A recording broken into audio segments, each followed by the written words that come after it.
Oh, you can't click anything on that. Hello, everybody, and welcome to the 2024 British Championships. I'm here with Grandmaster Danny Gormally. Hi, Natasha. Hi, Danny. And we're here broadcasting from the Hull City Hall, which is where the event is taking place.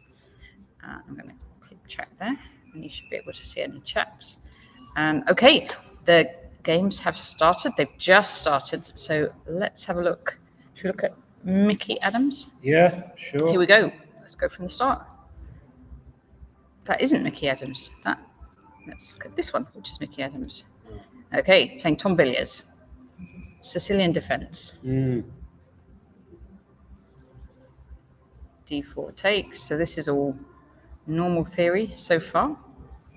Queen C7, is that a usual move? Yeah, this is the Taimanov, Natasha, which is named after. Can you tell me who it's named after? That's a quiz question, maybe for the audience. No, that's an easy question, Danny. I know, it's the Taimanov is named after Taimanov. Mark Taimanov. Yeah, he was a famous Russian Soviet grandmaster, and he was also a famous pianist, famous musician. But he was very solid opening with black, right? So Queen C7. Is he still alive, Danny? No, he died a long time ago. Did he? Okay. The only famous player from that era who's still alive, as far as I'm aware, is Boris Spassky. Okay.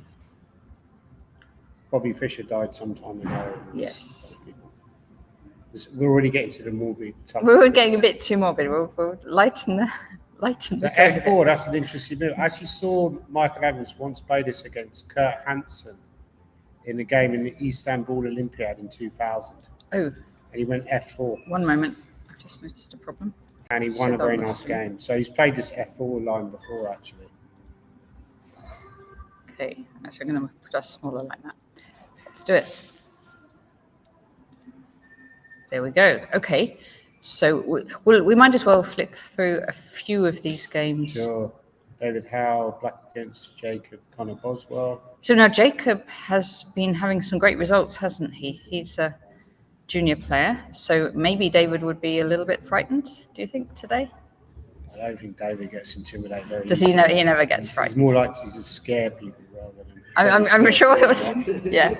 It was scare Jacob. I was watching a nature documentary earlier, and it was showing these. I think they were marmots, and they were on this mountain side in Germany, and they were getting chased by this golden eagle. So I was thinking, like, the super grandmasters in this tournament are like the golden eagle. We're like the marmots waiting to be picked off. So yeah. Okay, now there's comments in the chat about this game. Gawain, oh goodness, okay. Gawain is black, Declan Shafi white. And Declan's a dangerous player, isn't he? When did I see him play? Counties Championship, he had a good win. Yeah. Okay, what we've got is Gawain playing the Benko. Yeah. Very, very dynamic. That's typical of his style. He's a very aggressive player. But he has written a book actually on the King's Indian, which is a very good book. I've actually got that book. But he knows a lot of theory, Gawain. I've got his chessable course on the King's Indian, but there's so many lines I wouldn't say. Yeah, it's too much. It was too much for me. It was a good book, but it was too much theory. Is he going to try to defend that ball though? I think the typical move in this position, E6 is not a move I'm that familiar with, but Knight C3 would be a typical move. Let's put it on the board. So this is our moves, not the players' moves. And I guess the normal play in this kind of opening, black will at some point recapture here, and then you get sort of this play down these open files. Yeah. E6 is not the typical move. Normally, black plays Natasha instead of E6. I guess they normally either take the pawn, but I think G6 is a very popular line now. Oh, right. And yeah, that's interesting because you'd normally put your bishop here, and Gawain does like fianchettoing his bishop. He normally, like in lots of his openings, he have a fianchetto bishop like that. Oh, so perhaps the idea is to do something completely different and get the bishop out. Well, I think he's E7? trying to get, when you go e6, you play me like that, where you're immediately challenging the centre. He's looking for a position where there's an immediate clash of forces, and he's challenging, really, he's going to play for central control. Which if you play g6, you're effectively giving up the centre for a few moves. Which if you play me like e6, you're effectively putting white under a bit more immediate pressure. Interestingly enough, I was due to play a rapid play in Leeds last year. Yeah. And I didn't play. I got to the hotel, but the hotel wouldn't let me check in because I didn't have ID. Oh, So I think this is a heard very this story. typical Yeah. sort of disastrous story of my life, right? Yeah. You know, my life is full of disastrous mini stories like this. And the guy was like, "No, we won't let you check in. You don't have a passport or a driving license on you. Therefore, you can't check in and pay for your room." So I basically got the taxi, went straight back to the station, went home. Okay. So it was the shortest So you didn't even play any game? chess journey ever, right? The shortest chess trip ever. But basically, in that same tournament, Gawain Jones tied with Jacob Connor Boswell, but Gawain lost to... Oh, no, but hang on, he's not playing Jacob Connor Boswell. No. So I've just ruined the story. Oh, well. He's playing Declan Sharfy. But let's see this next one, because this one is Luke McShane against Ethan Pang. And so two very exciting players, right? One of my tips is playing in this game. One of my tips to win the whole thing. Is that Luke or is that Ethan? Who do you think I've tipped? I actually don't know, because isn't Ethan? He's the youngest. Is he the youngest candidate master in the world? I think Ethan might win it in the future, but I don't think he's going to win it this year. Yeah. So we could discuss this later about the odds actually, because we could turn it into like a betting show as well as a chess. Oh, you're going to take some bets? If I told you the odds, so if I named a player, so I'm going to name Michael Adams, who's on board one. He's not the highest rated, by the way. I think David Howe is the highest rated, but Michael Adams on board one. Yeah. What odds do you think I gave Michael Adams as? I don't know, but I think what I do think is there's many players that could have a chance of winning. So, especially 9 rounds is a Swiss tournament. Yeah. He's very winnable for a lot of players, right? Yeah. I'm not so good at doing odds, but maybe 1 in 4, something like that. Oh, okay. You're not really a betting person. I'm not really a betting person. Go on, you tell me. Is so it like that whole conversation is wasted on you? Ah. I would go. But I am mathematical. What would you do? Well, I've given Mark Adams as 9-4, which, to be fair, the last 7 times he's tried to win the British Championships, he's succeeded, right? So therefore, you could argue he's 7-1 on, but obviously 7-4. No, I wouldn't. 7-1 on. I mean, no, well, he's not 7-1 on. I said 9-4. Yeah, but that might be a little bit generous. I think he's got less chance. I mean, I'm a big Mickey fan, but I think he's got less chance than that, just because you've got Gawain and David and Luke and all these people in it. Okay, Sicilian from Ethan. Have you ever played Ethan Pang, Danny? I never heard of him until a few weeks ago, so I certainly have never played. So him. But I have seen him play. I've seen him play on YouTube. I saw him play. There was a YouTube video where somebody played him in one of these chess fest or something like that, right? Yeah. So I know that he's been mentioned by people like Leonard Barden as being one of the most promising young players we've got in this country. So he's obviously very promising, right? But he's definitely, isn't he? He's top rated for his age in the world, right? Well, he's very promising in the world, not just. Yeah. I think he's top rated for his age. Is he 9? Top 9-year-old in the world? We're seeing a new generation, right, emerge. Yeah. Bod Hanna. There's also a kid called Supratit. Banerjee in the tournament, who I lost to actually recently in a Blitz tournament. Did you? So just looking at some of the comments, Cap Red said, "I'm 53 now. I've played your mother and dad." Okay, slightly random. Actually, I think he might be trolling. Now, I think Cap Red is a guy called Alan. Okay. Right? Oh, sorry, Cap Red, if you're not actually trolling. Alan Llewellyn. Hi, Alan Llewellyn. Hi, Alan. Hi, Jonathan. Yeah. Okay, so we've got this kind of Bishop B5 Sicilian from Luke against Ethan. Yeah, the Moscow variation, right? Or is it the Rossolimo? I think it's called the Moscow variation. Okay. or Rossolimo. It's one of these kinds. The Rossolimos, isn't that? It's either a Rossolimo Isn't or Rossolimo if they Muscovy. do D6 or something? When they go D6, maybe, yeah. Maybe the Rossolimo is bishop D5 against knight C6. Okay. Castle. Knight E7. C3. If you know when we leave theory, say Doesn't D4. look that familiar. So takes, and Luke plays bishop F4. Yeah. So what would your candidate moves be here, Natasha? For black. No, yeah, for black, yeah. Yeah, so I guess we noticed the pawn on D4 is going to be recaptured at some point. So could you try like bishop G7? Yeah, exactly. And kind of hold on to it. I think White's idea is to really play for rapid development, and then some kind of positional domination. So bishop G7. Let's try it. Bishop G7. You could play something like knight BD2, right? Okay. Or bishop D6 would also be an option in some situations. Yeah. Knight let's A3. try this one because then Knight you may be D2. trying to come in. Can black just go D5 and just go, look, let's heck with it. G5. Then you can take this though, right? Oh, thank you, Tom. Might as well put that on so people know who I am. Yeah. Can you take me? Bishop takes. Oh, sorry. Okay. So again, you could think about the move he takes D5, or but then maybe Queen D5, right? I sort of sense that we're doing this all wrong. Which probably Bishop won't be the G7's first been time. played anyway. Bishop F4, it feels like some kind of theory, right? I'll be surprised if they're out of theory. They're not out of theory because they're playing really fast, Yeah, right? it's a typical idea. They're not out So of bishop theory. G7. I like your bishop G7 move. It develops. Yeah, and so Ethan's played that too. Can I go bishop D6 here? Is that ridiculous? Bishop D6 you can try. What if I castle? Yeah.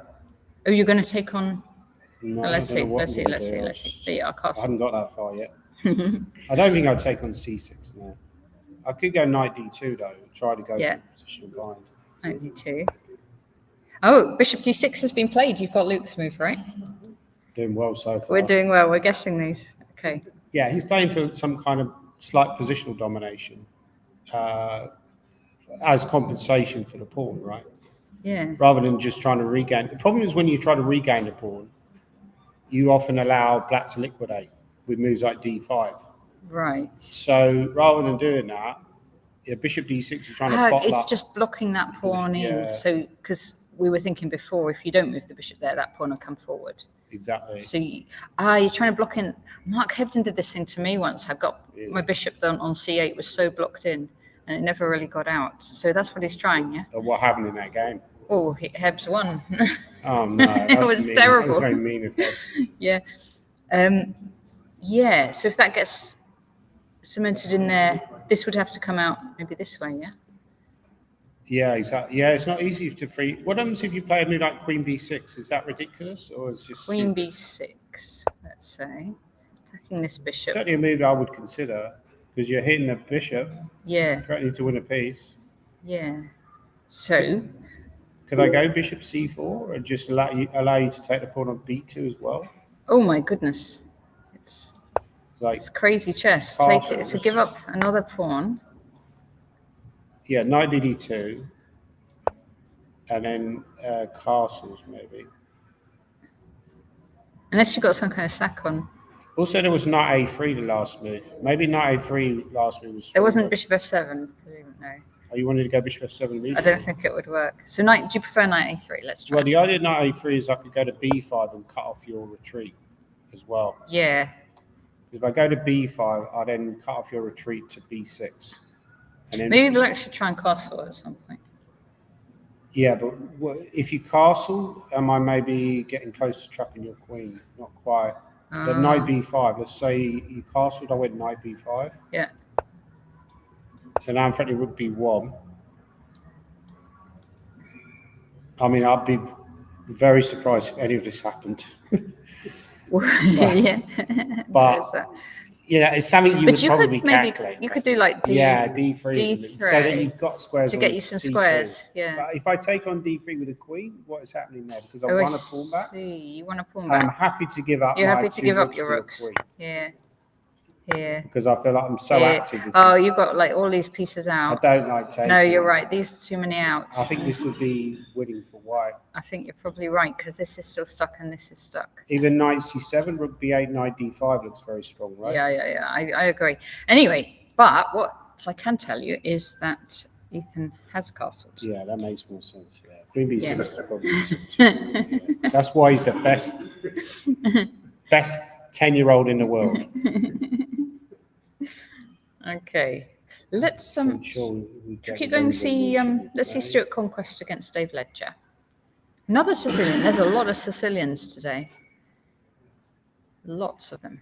So E4, C5, knight f3, D6, D4 takes, knight C3, and bishop D7 is maybe a little bit. Yeah, that's a weird move. Stuart will always try and get it out of the main line.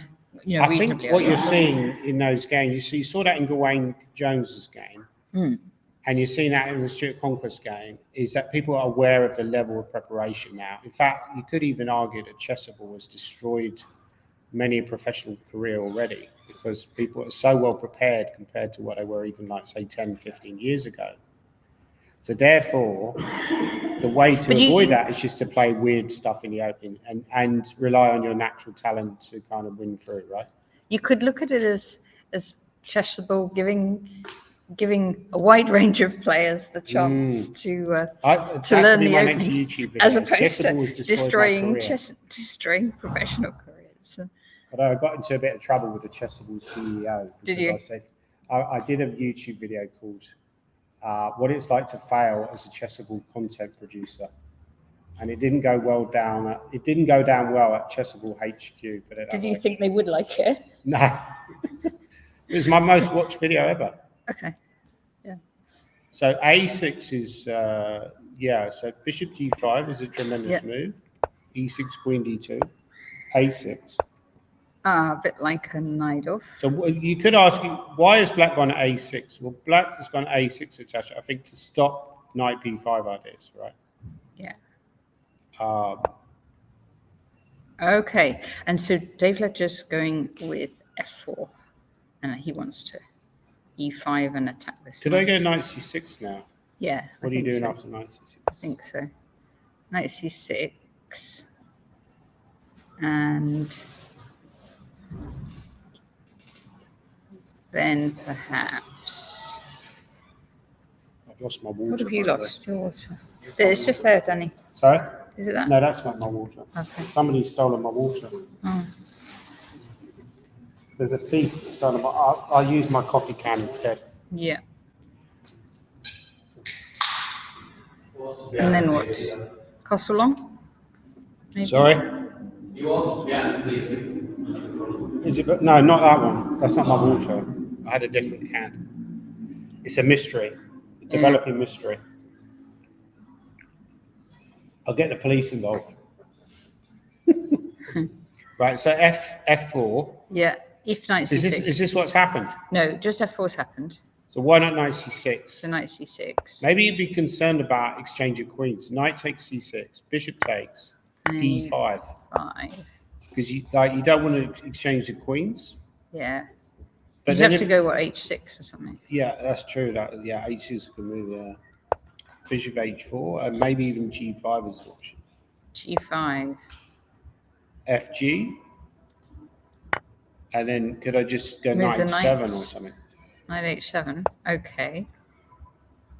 Can you do it? Can you do it or not? G6? No, that's check. It's check. Okay. Castle? Yeah, castle. And they take on there, perhaps. But then I take on G5, and I'm probably okay. Also, Black could have just taken on E5 in that line, Natasha, instead of bothering with h6. You could just go. So Let's you take yeah, here. rook d8, fe, and now Now you go h6. h6. Of course, Yeah. because I can't maintain the pin. If I go bishop h4, you go g5. Then g5. I would say black is better in this endgame because Really? because this pawn on e5 is quite weak. If you go bishop g3, I could play lots of moves. And knight h5 looks quite appealing. Yeah. And I don't know what's position. I don't know. What do you think? No. Although Dave might not mind getting queens off early, I suppose. But if you get an endgame and it's just bad, then it doesn't really matter. No, You've got the that's queens not what you off, want. Yeah. I mean, I played Dave before a few times. He's a pretty tough cookie. I mean, him and his brothers, they all play chess. Yeah. And they're all really good. Although the middle one, the youngest one, Andy, is Dave's the middle one. So there's 3 brothers who play chess. Stephen, Steve is the oldest. Dave, and Andy. I think he's playing the Major Open. Okay. And you got Dave and Andy, who are, and Andy's got come close to winning the British before. That's right. I remember. He's playing in the a tournament, few years ago, wasn't it? He is. I saw him walking up the stairs. What's happening in the really big game that I'm looking forward to today? We'll get there. Yeah, we'll do one more. We'll do. Let's move to it straight away. So let's look at Shreyas against Badana. Yeah. Is this the big one you're looking for? Yes. Okay. Well, this has got. They're already quite far through. They've played 14 moves already, Danny. So it looks like they probably both were expecting the line they got. Now, Shreyas and Badana know each other. I know this because they partnered each other in the Pro Biz. Nice. At the London Chess Classic last year. Well, they're 2 of the most So they played as a players team. we've had in this country for a long time. So Yeah. that's pretty obvious. Okay, so Shreyas is doing the advanced variation against the Caro-Kann, bishop f5 and h4. Yeah, which is very popular. h5 and bishop d3.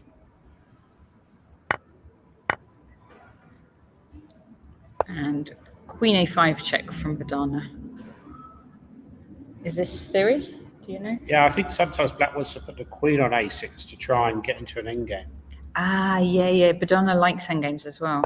Yeah. Knight d2, e6, knight f3, knight h6. So she's coming around to f5 with a knight or g4. c3, knight f5, castle, bishop e7, g3.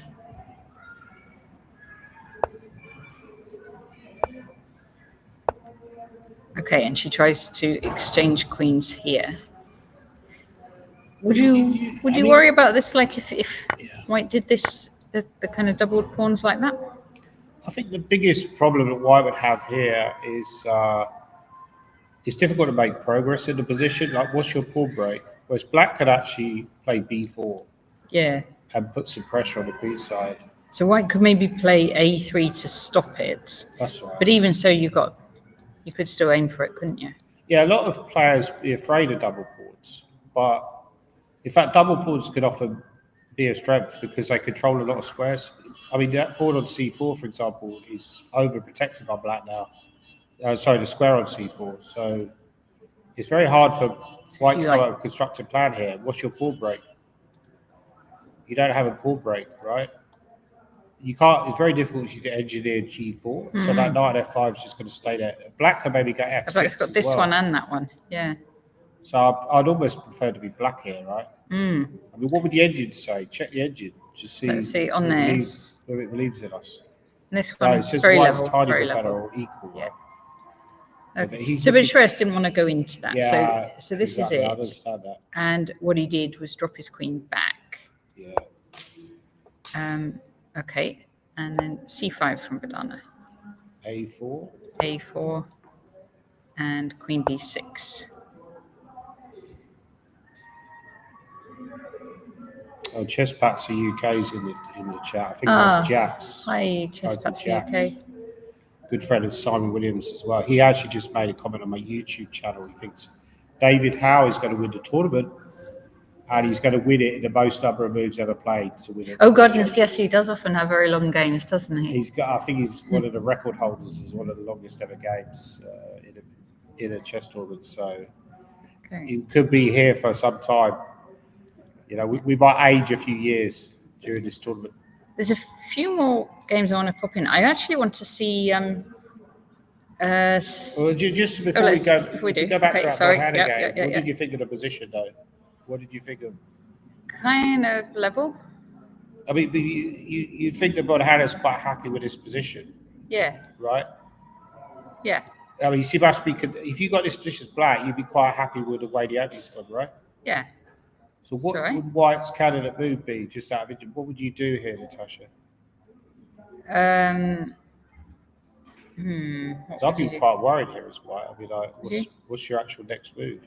Well, A5 maybe. But then Queen goes back to B5? Let's try it. And then...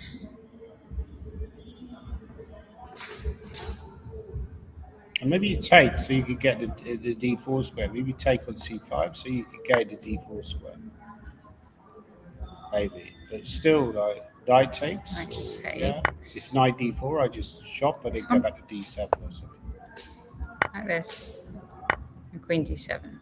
Yeah, it seems to be very good preparation by Bodhana. I just don't think that Shreyas has got any advantage at all here. What's she going to do with her king? Will she castle? Oh, this pawn's a bit weak if she does castle. Yeah, true. But what does White do as well? You know, how do you make progress? What's your next move? I don't know, because I was just thinking. What was I thinking? I mean, White can always do this sort of stuff, can't they? Very weakening that. Also, if I shut you down with G6, how do you make progress after that? F4, G6. And now I've got a great square on E4 for my knight, which will live there forever. Okay. This actually reminds me of a game I had at a Sybil last night. This whole pawn structure. Oh, you played the Sybil last night? I played the Sybil, yeah. I did lose the game, though, which was depressing. Oh. Shreyas didn't go with my A5 move. He instead played King G2. Yeah, that's a high-class move, actually. It's just like a Mickey Adams type move, just improving your position. And asking Bodhana what she's going to do next. Exactly. I think the worst thing you could do is try to find a plan that's not really there, and end up weakening your position. And but yeah, I think Simon Williams. Sorry. Okay, the chat's asking for Simon Williams against Stanley Badiccioni. Let's have a look at that one. Okay, so English opening, which Simon is a big expert in and has written books. So Stanley would have been expecting this. Knight C3, G6. And in fact, Stanley plays some of Simon's lines because Stanley does this not by the English, but like D4, Bishop F4, and Knight C3, like Jabava. Stanley plays that. Simon sometimes plays. Yeah. Yeah, that's right. That's a good point. Yeah, I've lost him in that. I lost him in the British Rapid play. Although I've got a good position for the opening. Yeah. But Stanley's a very good player. Stanley's very dangerous. I think Simon might have not wanted this fixture. No, it's not a good pairing. But he's white, so that makes. I think if he's black, much more scary pairing. Yeah. But if he's white, I'm not sure that you would necessarily be worried. Yeah. But obviously, he's someone to respect. Don't get me wrong. C5.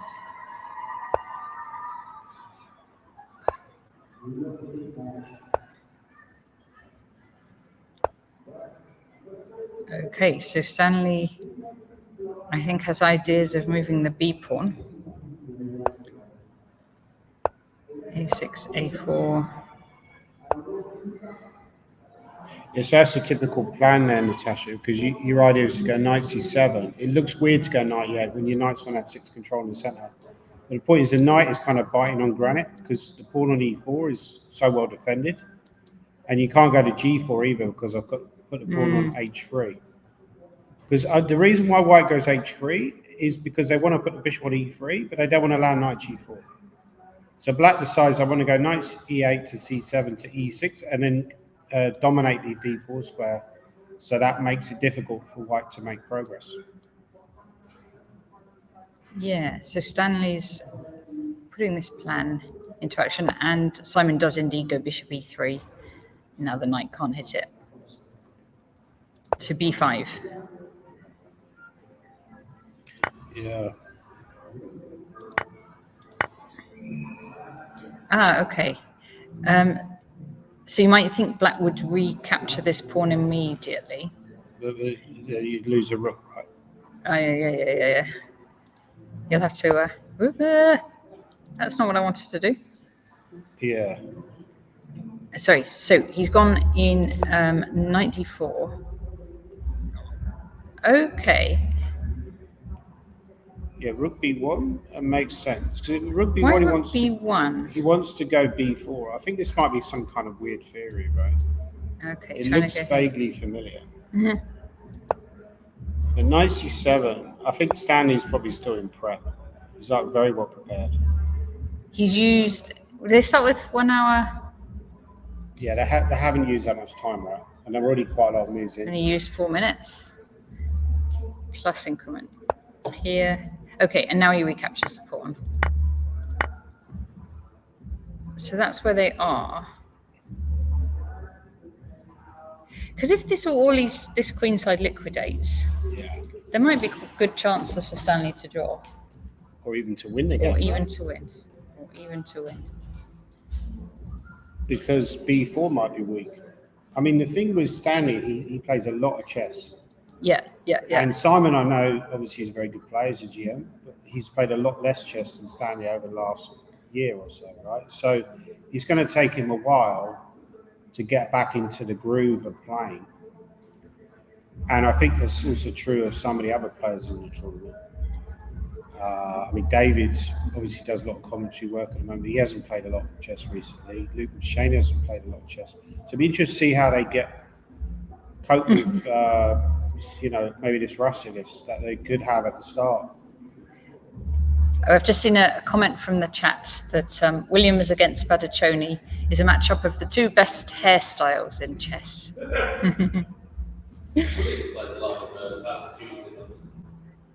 Yeah, he plays Title Tuesday, doesn't he? Yeah. I guess, and that's really fast chess. Stanley plays Title Tuesday as well. He's been doing really well in Title Tuesdays. Like, didn't he get like 7.5 out of 11 or some kind of crazy? Right? He's just very good. He got a really good score in Title Tuesday as well. But he also, I should say, he won the junior under-16 rapid play yesterday. Yeah, I think he won a Blitz tournament before that as well. So he's already won a lot of tours. So he's got loads of confidence. He's 2,800 on lead chess at Bullet, by the way. Is he? You don't want to get down. Don't play him at Bullet. But Simon's obviously like looking to start with a win. But after after rook b5, if you take the seat on c5, that'd be a massive blunder because rook takes b1. And then queen b1, and then knight e2, and then you drop a whole. That's a piece. So there goes a piece. Something. That's what you don't do. A lot of calculation is process of elimination. So obviously you would eliminate taking on c5. So what's your other choices? Are they appetizing? What move would you consider here, Natasha? Well, can you take on d4 for a start? Yeah, but what do you take? Would you take with the knight? I think the knight. You take with the knight, right? Yeah, because if you take with the bishop, they could even just take back with the pawn and you've got the bishop. You take back with the pawn. I think. How would you assess that position after bishop takes, c takes d4? How would you assess it? Because I always ask people, how do they assess positions? I think we all subconsciously assess positions. But how would you, if you were vocalizing how you would assess this position, how would you assess it? If you give it an evaluation of it. Yeah, I think... Is white better, is black better, or is it equal, or what? Yeah, I think I would like black because of the bishops, and this pawn at the moment to me looks weak as opposed to about to queen sort of thing. I'd agree with you, Natasha. I think black is better. So I don't. So you could eliminate that variation. So I think your knight takes. Knight takes has been played actually. Yeah. Has that been played? That's been played. Simon's played. So knight C takes, and then probably drop the bishop back to D2, with the idea that you've doubled the black pawns. I think black probably takes to the pawn. I don't think there's any need to exchange bishops. Yeah. With the idea that you've doubled the pawns and you've got a passed B pawn, but obviously that pawn is blockaded. Yeah, and it's a battle of whether white can kind of force this rook out of the way and get the pawn going, or whether black can kind of make this into a big weakness. Completely, yeah. Okay. I mean, what do you think about this position? What is black going to do here? What is black going to do here? I can say the sort of thing I might try and do is kind of... I know what you're going to say. You're going to say, I'm going to go rook h5 and try and attack on the king side. Oh, no, that's an interesting idea. F5. F5 maybe. F5 and attack on the king side. Nice. No. What about just some solid move like e5 with the idea e5, bishop e6, and then d5? If you could get 3 moves in a row as black, I might go e5 and then bishop e6 or bishop b7 and go d5. And I feel like the more pieces that get exchanged in some ways, even though white has that passed b pawn, maybe the easier position becomes. Okay, interesting. So yeah, what are your candidate moves here? If we start with this position, what is black's candidate move?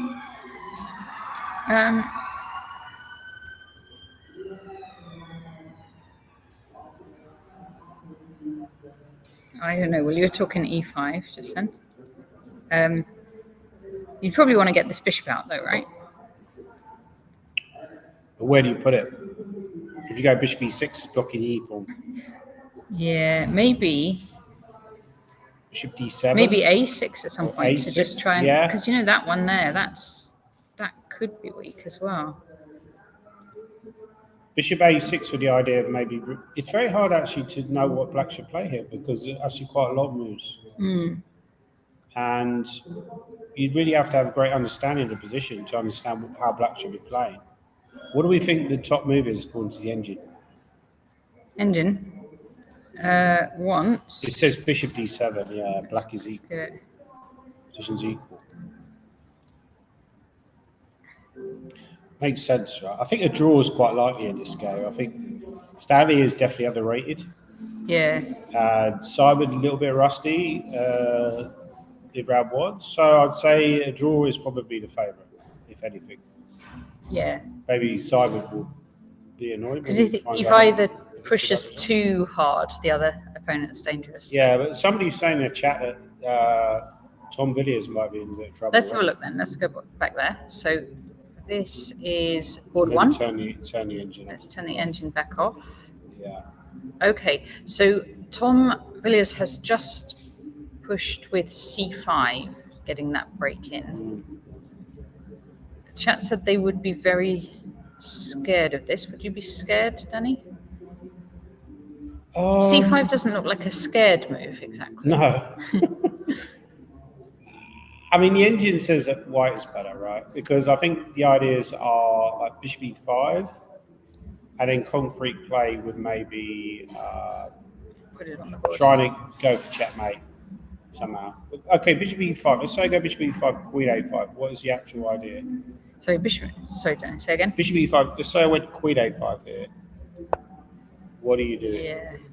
So what is white trying to do? I guess white's going to try and attack on the king side. Yeah. This might be a thing to need to I defend Adam against. Hunt's in the chat, by the way. Yeah, hi Adam. Hello, Adam. Looking forward to doing some commentary with Adam later in the week. By the way, Yes. guys, tune in for that as well. It's very kind for Natasha to sit in today. I'm in just for the day on this. These guys should get MBEs for putting up with Gormally. Right? It's like, you know. Here we go. This bishop e5 has been played by Mickey, actually. It's like a Mickey type move, right? Yeah. Just slyly sort of like creeping forward and Because you can't making it really, difficult for the opponent. you can't, like if you tried to get rid of the bishop with like bishop d6 or something, then white just takes it and... No, I think bishop d6 is probably a bad move. No, it is, yeah, that's what I'm saying. Takes here Exactly. and here. But I'm just saying this bishop's hard to kind of force out. Hard to challenge, right? Yeah. What about queen a5? So How do queen you refute a5. Queen a5? Are you going to try grab a pawn, take on f6? Oh, you can't really because it's bishop c3 to that side. No. And maybe you just... Would you I just must put your king admit, across? I'd be quite worried here as white. Wouldn't you be quite scared here as white? Because black is also creates very serious threats very quickly, right? But Adams is like, he's a tremendous calculator. So and he's certainly not sort of person who panics. I don't think he's lost a game in the British Championships at classical time control. You know, the scary figures. He's not lost a game in the British Championships. Obviously, I'm probably jinxing if I say this. Since the 1980s, it's quite scary, right? Is that true? I don't think he's drawn a few, hasn't he? Maybe But, 1990s. Maybe 1990s. Yeah. Or it's like early 1990s. But he's certainly not lost. He's lost in the playoff. He's not lost. I don't believe he's lost a game in the British Championships since 1990s. So are you scared of the move? Is it d4 you're scared of and the queen coming in? Well, c4. Black has a lot of play as well. You know, c4 and just general. Those boards on d5 and c5 look quite scary. Yeah, but you're right. Maybe I'm panicking for no good reason. And say. Yeah. Oh, so I was going to say I'm worried about this open b file, but one good thing is that this bishop covers that square, so it's not that easy to get a rook to there. But say, well, what if white just carries on then with g4? Yeah. G4. Yeah. If I go c4, then drop the bishop back. and if I try and win a pawn, like knight e4, is that not that good? No? Let's try. So I guess you take. Okay, yeah. Take back. Take back. And right, you better deal with this queen. Yeah, this queen's coming in on a2, isn't it? Yeah, because queen c3 is bishop b4, right? Okay. That's maybe a problem. queen a2 is also possible. Yeah. Okay, so that's the threat. Queen a2 was d7, bishop g7. So okay, so maybe you can't just ignore it. Chris Baker's saying ed5. Because when you have a position like this, the first thing I always say to amateur players, Natasha, the first thing you think about captures and checks. You've got to make that your religion. David Howie did a very good video actually about how to get to 2700. And one of the things he talked about is how important it is, even for grandmaster players or whoever, to stick with the basics, captures. And really, the first thing you must think about, the first thing that Mickey Adams will be calculated is E takes D5 because that's a capture. Yeah. Or bishop takes F6 because it captures. You don't have a check in that position, but you do have captures. So say you take back the pawn then. So if I take with a pawn, so Chris Baker's benching to move queen h3 because that sets up a very nasty threat of taking on f6. Yeah. And playing queen. And if bishop takes f6, it'll be a queen h7 checkmate. So black has to deal with that. How do you deal with that? So it threats this and then that. So how do you deal with it? Let's say you played like h6, right? Yeah. Oh, then queen Is that a terrible move? f5? Maybe Or takes here. Takes and queen f5, exactly. Here, queen f5. That's pretty dangerous, isn't it? Game over. It's game over. Because they can't go g6 because you take. Yeah, so you can't do that. By the way, we've got Kevin Winter in the chat. He said, hi, Natasha, Danny. Hello, Kevin. He says Gawain to win. Gawain, right. Let's see. So he's saying he doesn't like Gawain's defense today. Wow. So remember Gawain played this interesting new move, e6. here in the Benko. I mean, maybe it's one of his own ideas. But Kevin doesn't like it. Let's see. Let's see how it's developed from here. Knight c3 takes. Bishop e7 from Gawain. Bishop e7, very nice. Yeah. Bishop f4 from Declan. Threatening to bring the knight in here. So Gawain trades. Sorry, that's that. Wait, I'm on my own line here. E6, knight c3, takes, and then bishop e7, and bishop f4. And that's... Oh, sorry, this has all happened. Takes, knight c6. And Declan's played e4. So this is actually all on the board. Okay. Because e4, I would think maybe e3 was better. You know why I think e3 was better, Natasha? Why do you think I think e3 is better? Or maybe White could have considered e3. E4 is more... I think there's a few things about that. So eventually there could be this knight coming in to d4. Exactly. And also sometimes if you black castles that's quickly, the reason. you could get an but e5. Maybe just because as I become older, I become more timid. So you you start protecting what you've got. So you're like, I don't want to give away that d4 square. So I go e4. So I go e3 instead of e4. But e4 looks natural. So let's say black castles. What's Declan's idea in playing this as opposed to e3? Well, I think he just wants to put the bishop on c4 and attack f7. But you could do that with the pawn on e3. Yeah.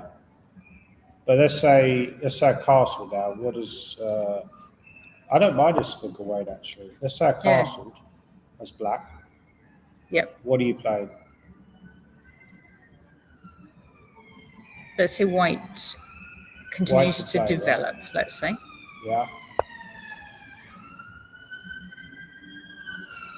You know the move I'm very tempted by? Can you guess the move I'm very tempted by? The move you want to play, Danny, is...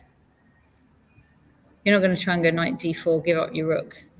No, go into I want to go C2 rook a6 and give out the exchange. Because if you take that, your king's going to be in the centre. Yeah. And that's probably too much because maybe you could even castle queenside as well. I don't know, it's not ridiculous though.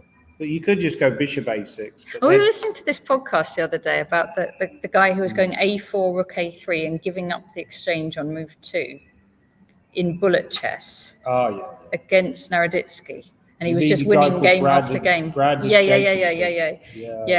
This is a Brandon Jacobson type move. He got banned from chess.com. Oh, did he? And he did a big thread on Chess Reddit about how he was unfairly banned. But people weren't certain about that. Yeah.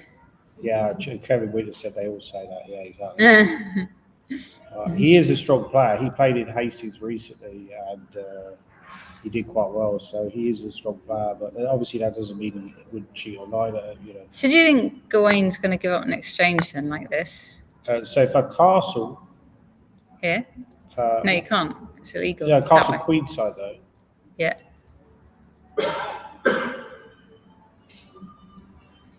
Then...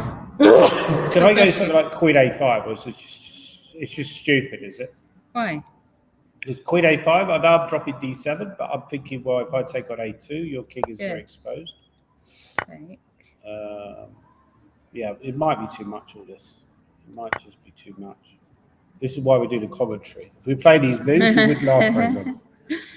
But I feel like this knight can come in. We could do this in the commentary, but over the board, I have to be very careful when they start giving up this amount of material. Yeah. So if queen c6, can I go rook b8 and try and checkmate you? See, maybe it's not stupid. Rook's on freeze, isn't it? Sorry? Oh, no, rook b8, I dropped it already, yeah. So, yeah, this is fairly stupid. Yeah, I'm blundering. Interesting I idea, throw though, the check, but then you just go to c2. Okay, well, we might get this. Gawain's castled, so he maybe has your rook a6 idea in mind. Possibly, yeah. Yeah, maybe. I mean, he's a very correct player, Gawain, a very aggressive player. Sometimes that aggressiveness can backfire. No, but lately, he's been playing really well. He won English championships. And he also defeated Michael Adams, Alexis Shirov. But what in the about fourth cell. knight b4? Yeah, exactly. Yeah. And then knight c2, like this. Queen A8, knight C2. Yeah, fascinating. King Right. somewhere. King D1. Take. Take on A1, right? Yeah. Exactly. And then maybe bring the queen out. But the problem, I'll be slightly concerned that the knight is stranded on A1. Yeah. And also white's A pawn. If you just move the queen and you go A7, A8. This is actually nearly a queen, isn't it? I'd kind of sort of ignored this pawn completely in my own head because it normally gets like recaptured in the Benko, but actually it is only 2 I think this squares. is very committal. You could just lose very quickly if you did this. I wouldn't want to play this as black. Yeah. I think there's better options. So another option after castle. So knight f3 looks like a move that white wants to play, right? Because you need to develop that knight at some point.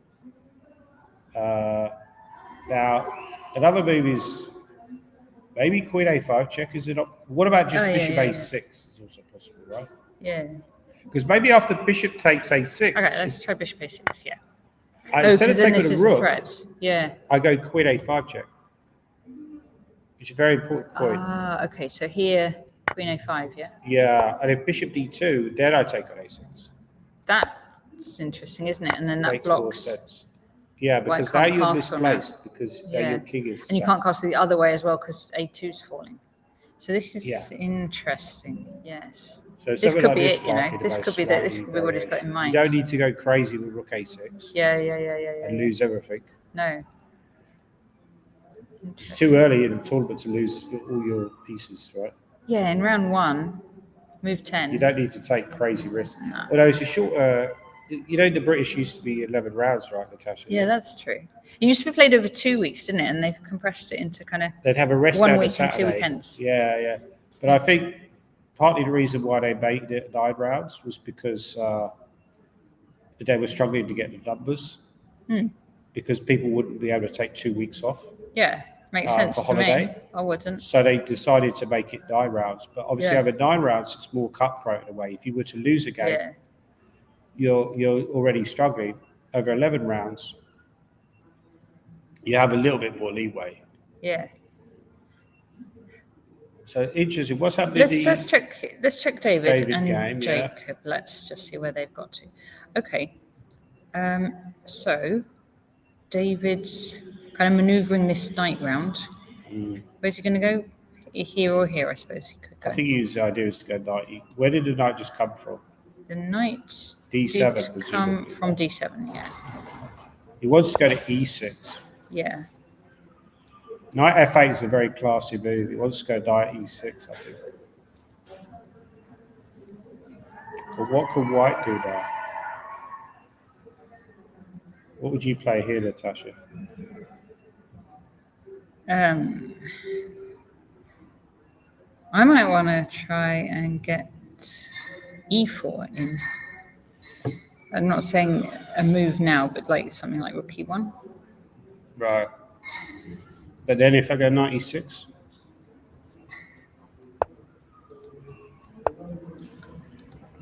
Is your E4, you're not worried about losing the bishop there? Yeah, no, I don't want to lose the bishop there. So maybe you have to do something different. Could I go, I know it's crazy, but is G4 a candidate move here? Ooh. Just because after knight E6, I want to put the bishop on G3. But I'm not convinced about it, I'll be honest. Yeah. By the way, David is also one of the top, according to comments on Reddit, he's considered to be one of the top commentators on chess. Yeah. So we're honoured to comment on one of the top commentators' games. I think him and Daraditsky and Leko are considered to be the top commentators. Okay. Kevin Winter says, strange screaming sound coming from the commentary. But there's a gay pride festival outside, guys, by the way. So that's probably, if you're hearing a sound, that's probably what's sound in the background. Yeah. So we'll all be attending the festivities later. So, I quite like G4.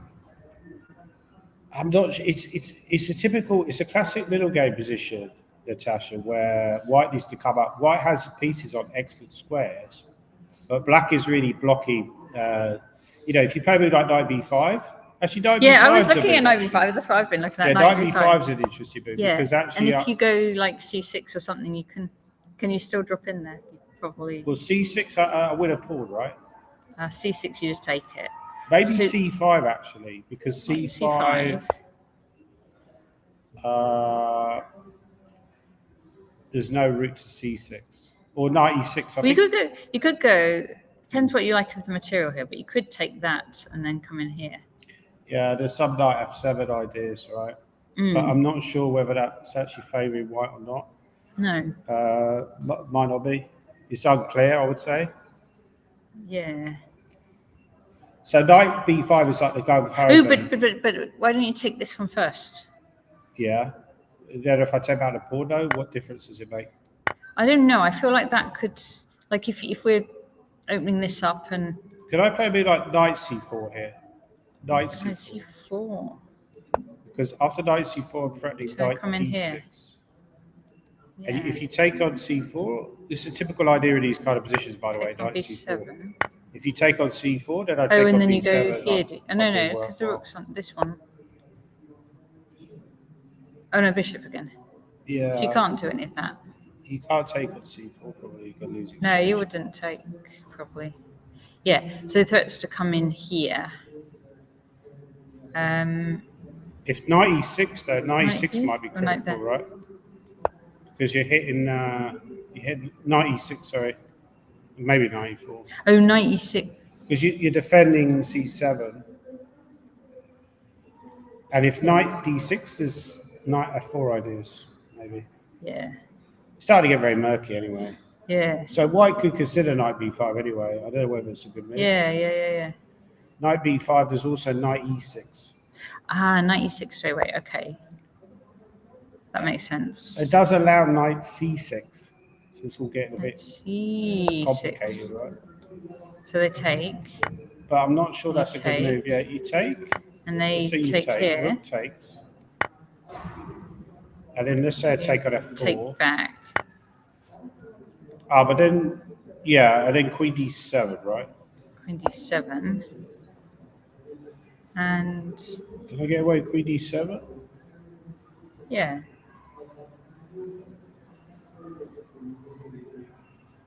Because you have to just defend this rook, right? So like here. Yeah, it's still very murky, right? It's even moves like bishop c5. Bishop c5, rook c7, queen b5, dc5, rook e2. Well, hang on. You don't do that, though. Wouldn't you just take here? Oh, yeah. But then they take on b5. Yeah, but maybe that's not that good for black anyway because these double pawns. But yeah, it's starting to get very messy. Yeah. Not sure about this line. I don't think we're not going to see any of this either. I don't think this is going to happen. I think it's going to go. Zero chance to see this on the board. Right? All right. Okay. Let's see Ethan Pang against Luke McShane. Let's see this one. So here we are. So we saw it up to bishop d6, didn't we? Yeah. And Ethan castled.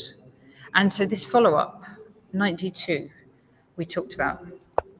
And so this is Luke going for the positional bind, keeping these stuck. A6. So Ethan's going to probably try for b5, right? A6 has happened, bishop d3, and then b6. He's had a long think. Oh gosh, yeah. So he's only got 1 hour 2. So they've still got a lot of time left. But it shows he's not like still in his theory or anything like that. That's a good question. I suppose what I might be worried about with b5, maybe if this knight comes in, and then like you're wanting to put your bishop on b7, it might mean it can't. I think b6 is okay. I mean, it doesn't seem that bad. I mean, I think you can be overly critical of these moves. is there a huge difference between B6 and B5? I don't really think so. Maybe you could have done either. Yeah. I Yeah, see. because but it's not really going to change the position that much. What does white do now to make progress? By the way, Kevin Winter in the chat said, why Natasha and Danny not playing? No, I am, Kevin. Yes. I'm going to play. I'm going to play in the seniors starting on Monday. But that's not a proper tournament, right? It's a proper tournament. It's all the Keith's in it. Well, Yeah. that just No, backs up my point. it should be a nice tournament. So I am going to play, and I was commentating yesterday, today, and then play on Monday. But the thing is, I probably will play at some point in the future. But I mean, commentary is probably more lucrative than play, to be honest, if you're a 2400 GM, because the top four are going to take out a big lump of the prize pool. So the weaker GMs, say, are probably fighting over the crumbs and might not win a prize at all. So you'd have to play in the major open or something. I'd have to play in the major open, but I probably will play in the future because obviously you want to give yourself a chance. But also, Kevin said, why is Luke McShane still a top player given he does not play often? Is it down to skill set alone? I think Luke's just a tremendous player. He has been from a very young age. People said he was the strongest amateur. But in reality, he's done chess quite seriously from a young age, right? So it's not like he's an amateur. I always found that title a little bit deceptive because it's like when you say someone's the strongest amateur, it's like someone coming in from the street and playing, when in reality he's been doing chess, quite seriously for. I mean, I played him when he was like 6. Yeah, I did as well, right? I think he was born in 1984, so he's like 8 years younger than me. Yeah. I remember playing him at the old London Chess and Bridge Centre in Clapham. Do you remember that? I remember Clapham, yeah. Yeah, it was above the Mecca Bingo Hall in Clapham, and it was run by a guy called Jeremy Simpole. And he used to run rapid plays there as well. I played quite a few good players there, actually. It was kind of like, but Luke McShane was one of the people that I played. We just played a friendly game on a sort of like weekday afternoon. So, but that's going back quite a few years. So, I'm kind of like rooting for Luke in a way because I feel like he's the one player out of these that's not won the British. Okay. Which is amazing in itself, right?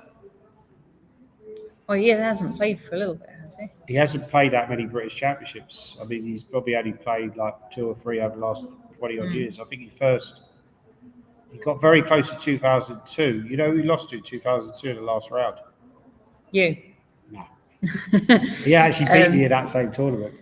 And I played the guy he lost 2002. That's a good quiz question. Who did he lose to in the last round of the 2002 British Chess Championship? He's quite a famous player himself, famous coach. More famous as a coach than a player. John Ems? No, he lost to... John Spielman? No, he lost to Ramesh from India. Oh, really? Was he playing in the British then?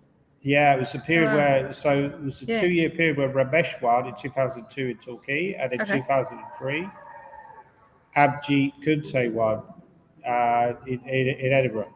Okay. Luke lost to Ramesh last round. And obviously So Ramesh was British champion, was he? Ramesh I didn't realise that. Cool. Yeah, because obviously he went on to coach Pragananda. Yes. Right, I've moved us on to Amit against Indy.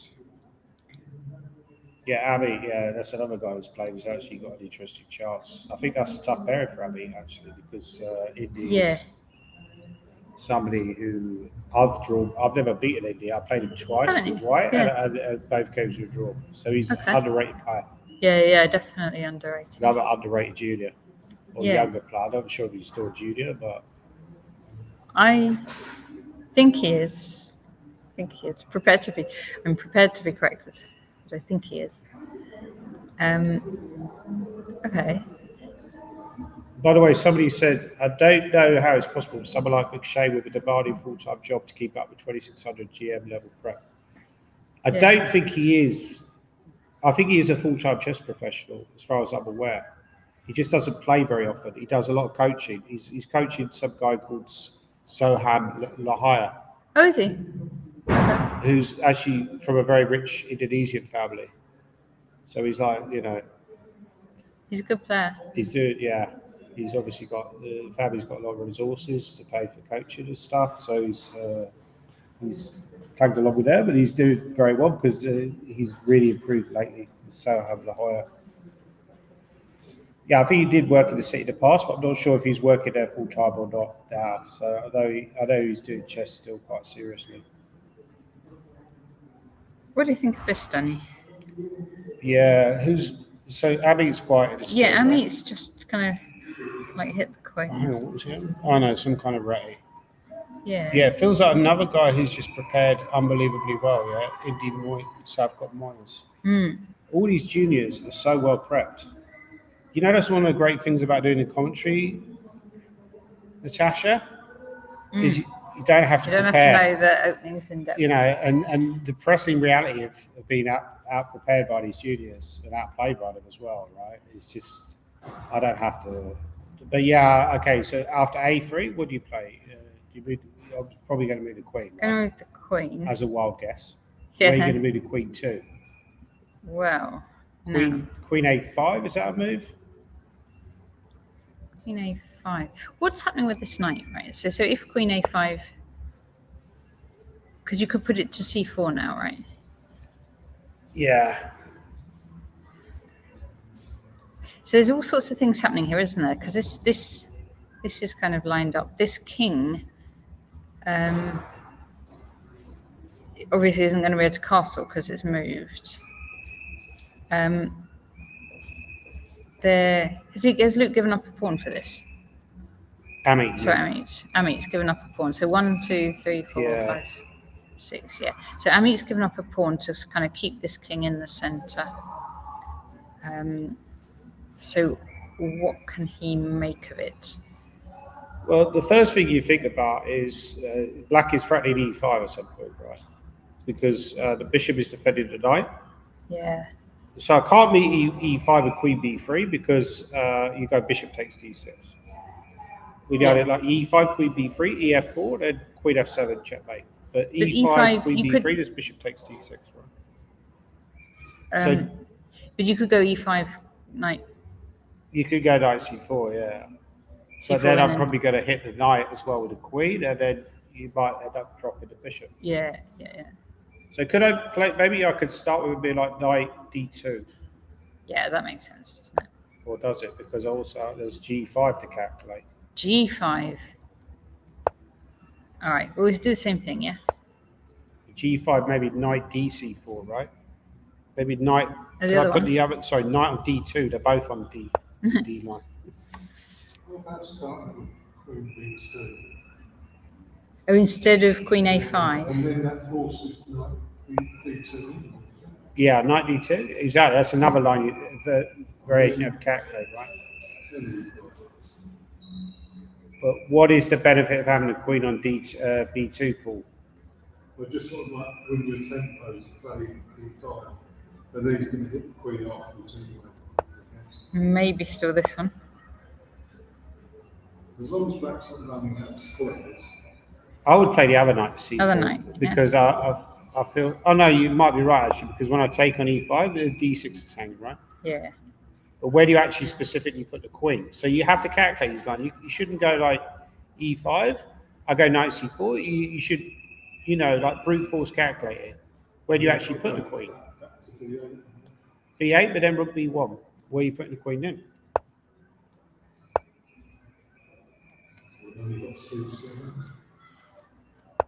Queen C7, true. Rook B7, though? I keep pestering you. Yeah, It looks suspicious, this, right? But for who? Yeah, but it does look a little bit suspicious for black. Maybe knight E5's a move, and if bishop D6, then knight D7, bishop takes D6 check. Who's very big on calculating, Danny? Who's that? That's Ramesh, who you were just talking about. Exactly. Who won the British. He would make you calculate right to the end of the line. I got this book by him recently. It's quite a difficult book, actually. Obviously, a lot of the exercises are quite tough.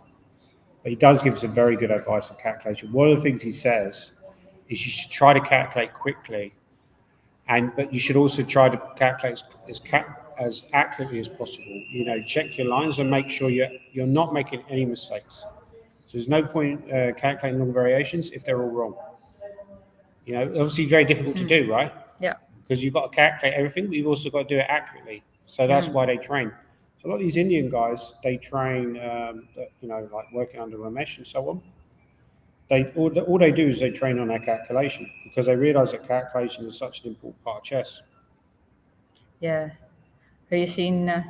We obviously seen Gukesh's play, but I've been looking at some of his tactical sequences, and he just allows attacks against his king or whatever, and just calculates whether or not they work. It's not like I've got to keep my king really safe here. He just calculates the end, and then if he can do an attack instead and win that way, he'll just leave his king a bit open. Yeah, I think so. I think it's the way chess is headed now, and we're getting these interesting matchups already in the first round. Yeah, Kevin Winton said, enjoying the commentary, the Gary Lineker of chess. Thank you, Gary Lineker, but without the looks, But the only criticism of the Brits is that back in the day with minor events, one could claim to be, say, the British under 1800 champ with a trophy that is long gone. Yeah, I do think that we talk about seniors chess. The seniors chess is a good level of chess in a way, right? It's quite strong now, seniors chess is becoming more and more popular. But it still comes with an asterisk involved because you're not necessarily competing. Well, Michael Adams obviously plays senior events, so that's one of the reasons why it's so strong, because obviously you have these more and more good players are playing seniors chess. I've put us back to Shreyas against Badana to see how that's developed. And so the queens are still on the board. We were talking about perhaps Badana wanting to steer it to an endgame. And she tried to get the queen exchange, but Shreyas wasn't having that. Queen's still on the board. Now Badana's starting a knight maneuver. So she's gone back to b8. And I imagine she'll be coming into c6 with a knight next to try and target this pawn. Yeah, so actually what she just did, can you go back a couple of moves? Yeah, Natasha? where should we go? Should we go back to this queen b6? Yeah, which is where so we were let's seeing just it see before. what happens. So king g2, very classy move by white, because you're just saying, look, what's your plan? Rook c8, rook e1, a g6, rook e2, a6, bishop f4, c takes d4. So again, you know what we said about you should be looking for captures and checks. So she's just playing simply. So it's exchanging the pawn. That's what I like. She's not trying to overcomplicate it. It's just taking the pawn. It's taking again, removing. But of course, you do lose that knight on f5, which is a very strong piece. Yeah. And now she's playing like a typical maneuver that you also get in a Slav, where you move the knight from d7. Sometimes in the Slav, is it start with d7? It often goes to b8 to go to c6 because it's making more sense on c6 than it is on d7. So how could white make progress here? And what you were saying before is like that black's king might not be in any danger. She doesn't have to do any, like castle or anything like that. She can just kind of leave it there. I suppose she'll need to get that rook out at some point, but maybe she can just leave this king. I mean, is there an option of my candidate moves here would be stuff like bishop g5 would start to, something I would think maybe about. Swap these off. Yeah, because I feel like your king isn't completely safe if I then remove that dark square bishop and start going queen d2, queen g5. But also rook a3 no, I can't go rook a3 because bishop takes, so that's ruled out, move out. But I could go rook e3 with the idea of rook b3. That's not completely ridiculous. But okay, let's say I were to start with bishop g5 and you just went knight c6. What is happening then? Okay. If white takes, you could maybe go here and get this other knight back to there if you want. Yeah, that's also possible, yeah.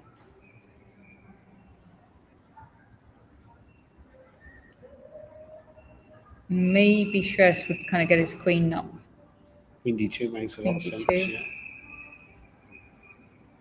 If I take now, what do you take back with? Do you take back the H pawn? Here. I was thinking not the pawn, but I hadn't. I suppose. I was slightly concerned Maybe you the dropped the pawn, right? queen, After Queen yeah. G5, Knight.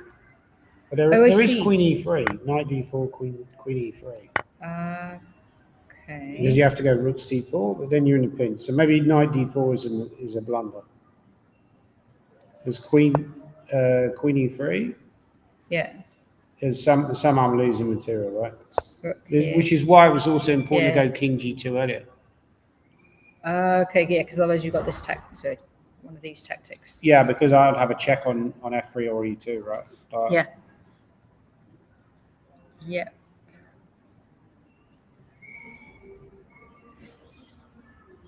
Caruana is also a human computer, calculates like crazy, says such skill. Yeah, a lot of these guys, that's why they're so good, right? Because calculation is probably the biggest divider.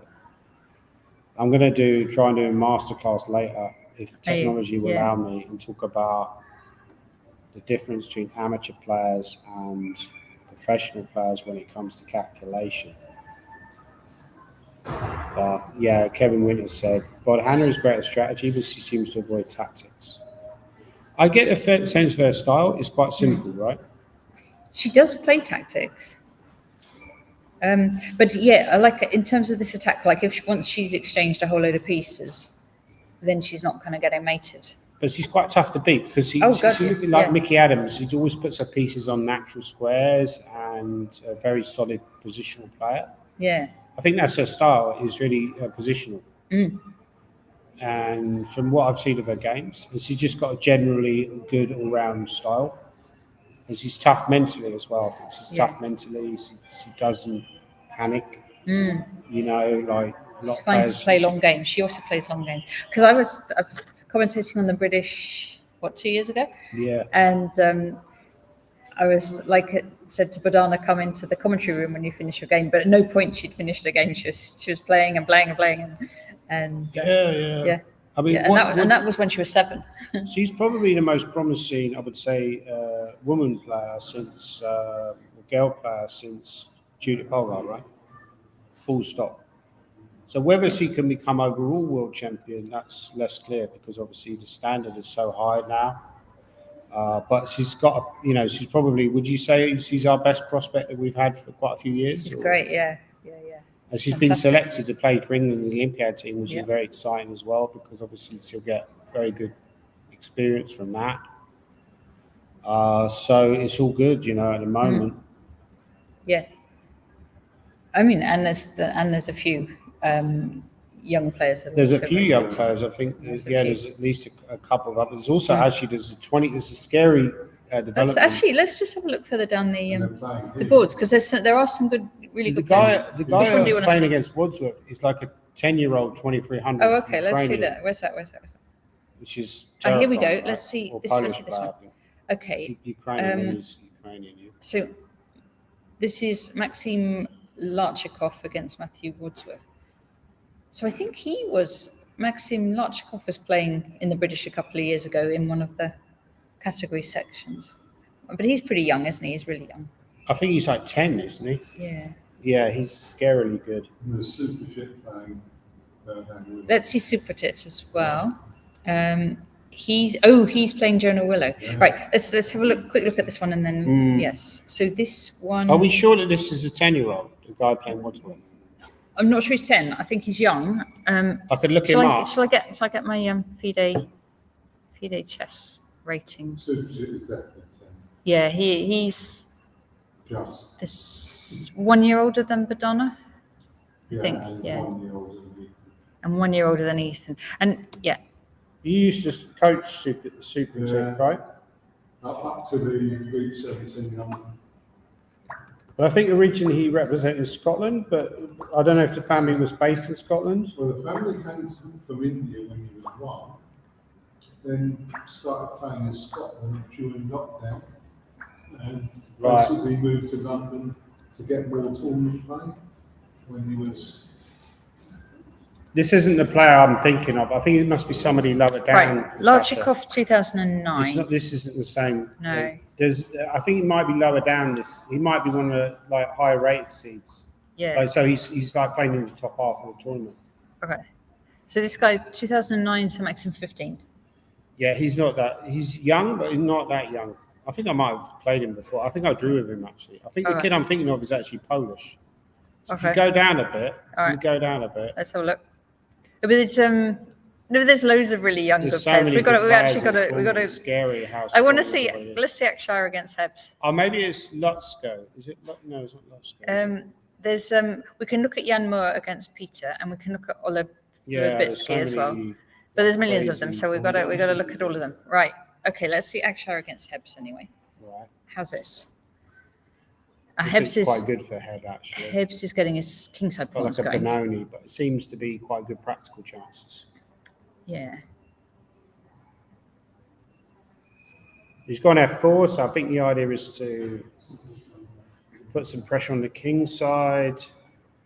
Potentially, maybe the bishop will go out to F5. He's making it difficult for white to come up with a useful plan. To develop stuff, right? What's your next move as white? What is your next move as white? Something. Because you don't really want to go knight F3 because that allows bishop F5, and then you'd have to do the rook to A1, which is not really what you want, right? B4. So, I mean, knight F3 for white, right? But that allows bishop F5, and then you have to move the rook to A1, which looks... That's what I was saying, B4 for white. B4 is a move, yeah. Good spot. Or is it? I don't know. We don't know. I mean, the only problem with B4 is that the knight on C3 starts to become a little bit loose. But whether black can actually take advantage of that, I'm not certain. Yeah. Okay, but looking quite comfortable for Hebs anyway. I think looking comfortable for black, yeah. Okay, let's see. We could see Richard Palliser against Jude Shearsby.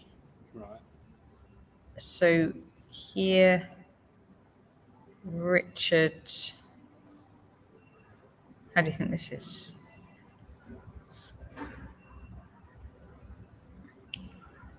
Somebody asked a question about highest finish from the UK wins the British Championships. Now, I think anybody playing in the tournament is eligible to win the British. Because we've mentioned before that Indian players have won the tournament before.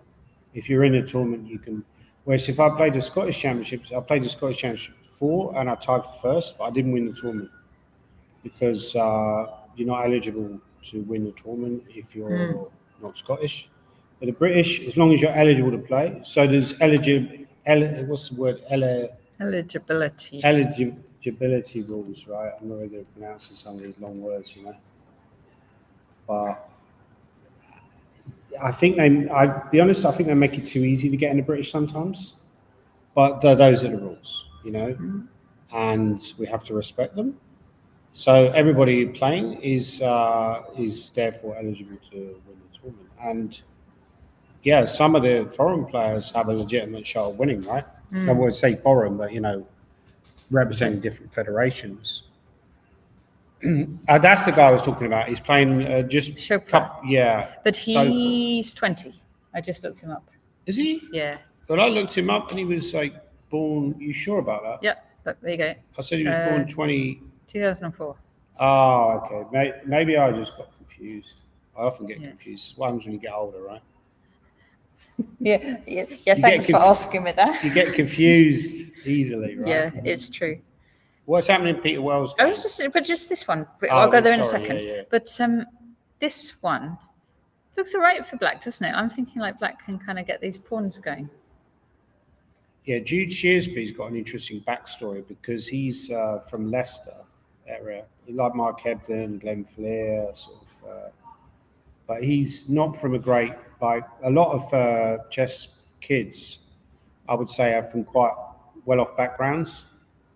But he's not. He's actually, there's quite a well-known story. A friend of mine called Rene Butler, who lives in that kind of area, he actually did a story on them and he managed to raise some sponsorship. so that they could pay for Jude. His parents could pay for Jude to play in a lot of these tournaments. He couldn't play in junior events, World Juniors and stuff like that because it's too expensive. So that's good now. He's got some sponsorship. But yeah, so Bishop F6 is a move I would consider here, Natasha, because you are threatening them maybe Queen F5. Like this, Queen F5. But the problem with Queen F5 is I think Black does just go G6. So somehow you have to move the Queen away from where it's attacking the D5 pawn. Richard's done Queen F5, but straight away. Right, so he wants to take and then go, yeah, it's obvious what he wants to do. If G6, I think his idea is to go back to F4 and then claim that White has a lot of pressure, lose at H5, maybe starting to come into the equation. I'm not sure it would work straight away, but it certainly would be something you would consider. Yeah. But because H5, I think you can go, I think that's not necessarily a threat because Knight takes H5. And if Bishop takes, there's Bishop G5. But it's something, it's pressure, right? How does Black relieve the pressure here? Yeah. Maybe A5 is a move, right? A5, yeah, trying for B4. Because you could win a pawn like Bishop F6 and take on D5, but I'm not sure that's a great pawn to win, and you've dropped G2. Oh, I see. What, just take because if they recapture, you win that one at the end. Yeah. Yeah, that might be right. But G2 is hanging at the end, so I'm not sure that's a good idea. Okay. It starts to get very complicated, like Bishop D5, Queen D5, Queen F6, Queen G2, castles, something like that. Yeah. And then if B4, then this is like H5. What about talking about major piecing games? This is like this would be very dangerous, wouldn't it? With these pawns coming down. I'll be very scared here. This would be really scary, wouldn't it? Particularly as White, though. Maybe like C3 might be a candidate, but yeah, it looks scary because although you like, are even going like with H5, one queen and one rook, checkmates can come just from nowhere. Yeah. But now you've got one queen, two rooks each, and pawns coming at you. Somebody said, Chris Baker said, maybe Bishop D7. A French, she said, was Queen E5 rather than Queen F4 an option. Crowd's asking about Ginger GM. So, shall we? Yeah. Or do you want to go through? Do you want to go through these lines, Frenchie and Chris Baker? So this is the position they're at. Queen E5 rather than Queen F4. So here. So when we say G6, yeah, a Queen E5 is probably a good option. Yeah. Yeah, because then you're still on this. You're still on a pawn, but I'm not sure you're. Maybe Rook E8 is an option for Black. Okay, yeah, Rook E8. Yeah. Oh, okay, and then there's kind of uncovered attacks on your queen. Unpin. So now they're ready to move the knight somehow. Maybe Knight D7. Right, when is Ginger GM? Ginger GM. Why is this Ginger GM guy so popular? Because he does a good stream.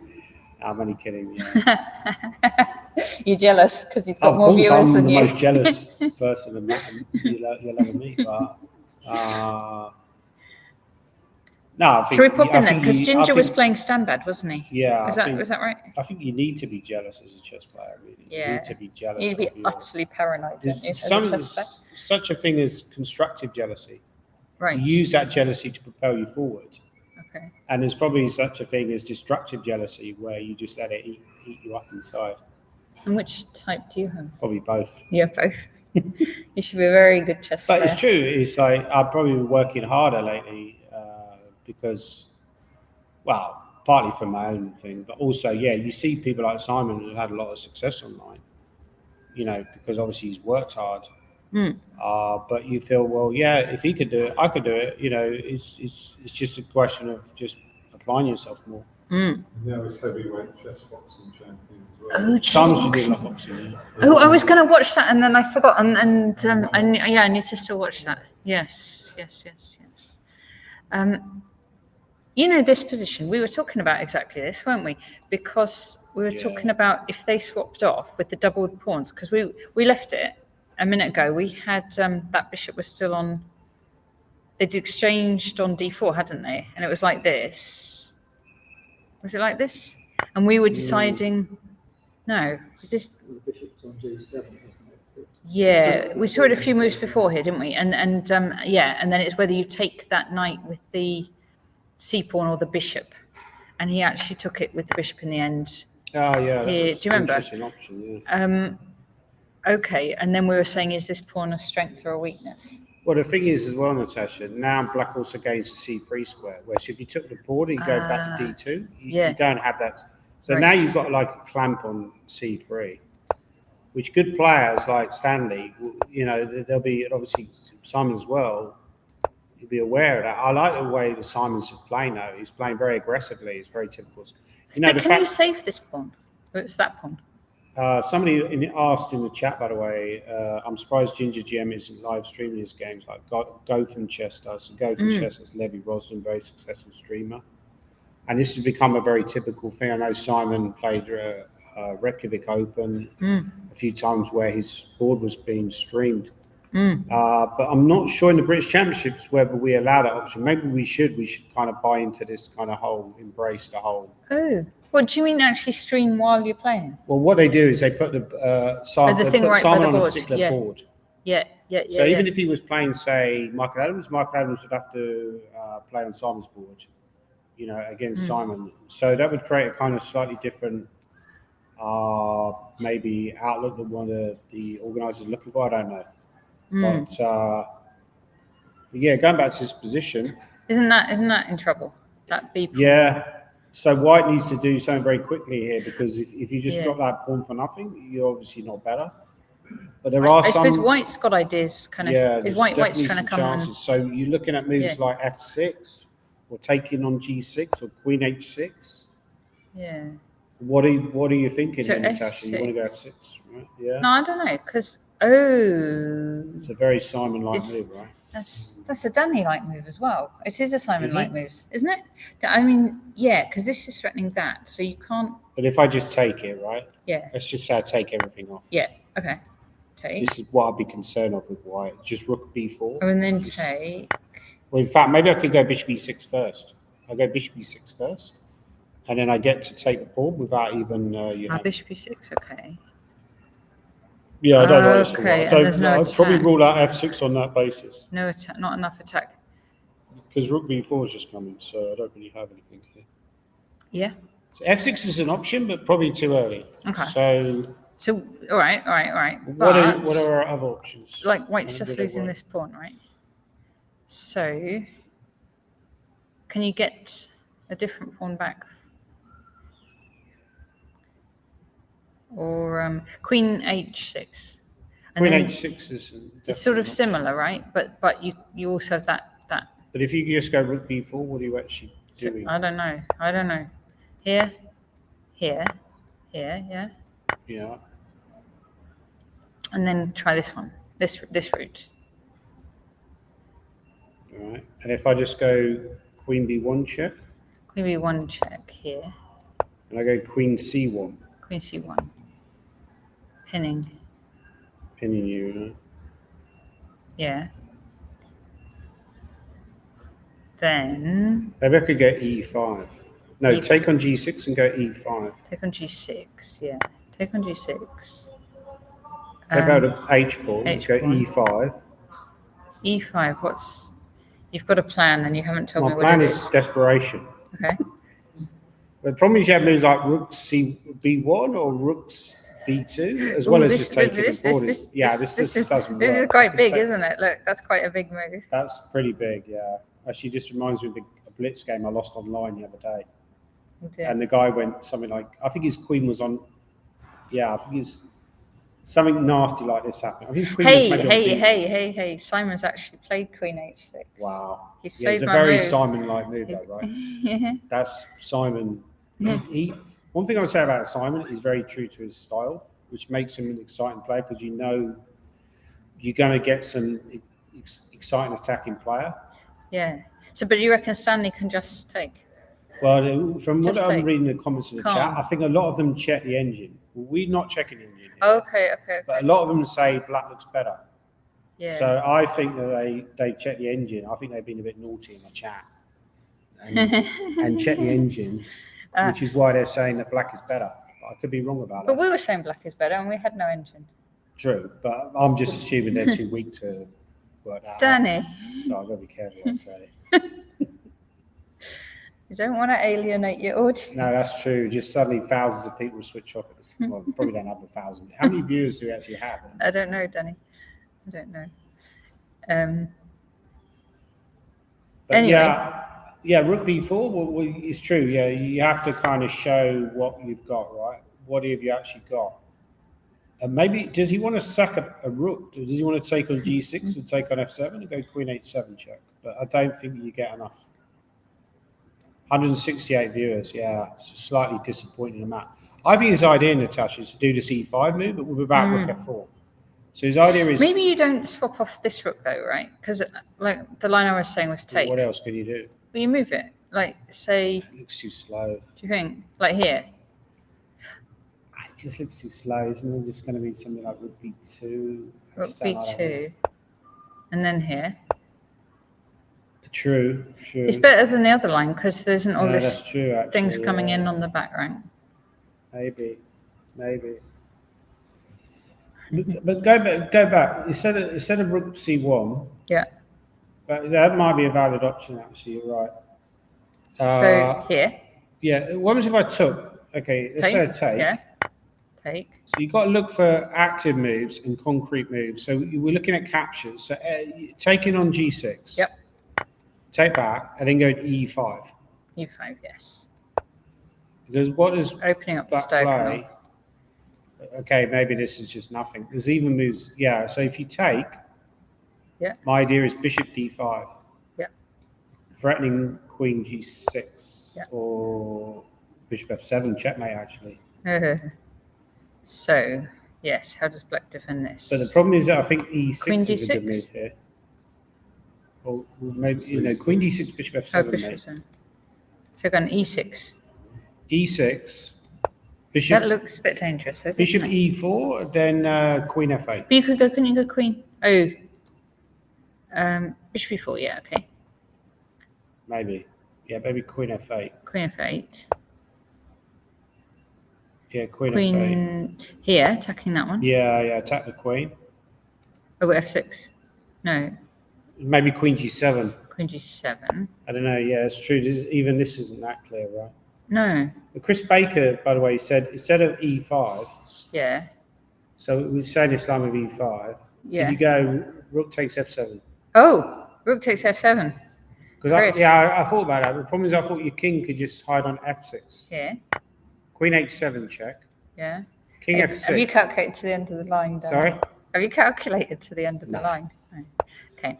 No, but actually I think the idea is queen h4 maybe? And then try to get a perpetual. It feels a bit desperate. Is there g5 then? g5. Maybe g5 you just go queen h6 and it ends in a draw. Oh. I believe Simon will play for a draw. Yeah, I but could if from he's the losing, position. I could from the position. If he's losing, then he might feel there's no other option. Obviously, he's going And Stanley's really strong. Yeah. It says 2178, but that's not right. Yeah. Yeah, he's at least 2300 strength, maybe. Yeah, he's 2300. Maybe IM strength. But he's like 20. He's much higher than that in blitz as well. Yeah.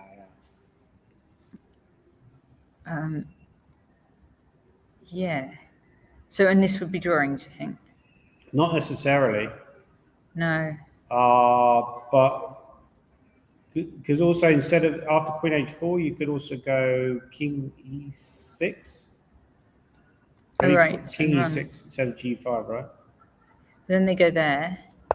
Because if you go queen g4, I go back to f7. I'm happy to give you that bishop. Are you going to let me? I'm happy to give you that bishop because then I get an extra move for defense. Yeah. So I've got lots of good options. Then this is good for black. Yeah. Yeah. Okay. Fine. So this is where they're at, and Stanley's, I guess, thinking about whether to take this pawn or not. All right. We'll come back. We'll do. What about Alan? We haven't seen Alan against Trisha. No. So this is Trisha Kanyamalara and Alan Merry. So Trisha's is she the top Irish woman? Yeah. I think so, the top Irish woman. And Alan, a teammate of mine, actually plays for Barbican. I played her in the British Rapid Play, actually. Did you? Tricia. Yeah. How did you do? Oh, wait! Didn't she played in the got? No, playoff. hang on. I remember this because Mm. she was equal first with you, and then you won the Yeah. playoff. Yeah. Yeah, I exactly. remember that. So that was a really tough battle. But Yeah. I mean, she did amazing on the Sunday. Yes. And beat a number of good players. I was commentating. I know, with Matthew Yeah. Sadler, that's right. Yes. So here, and so now what's Alan doing? He's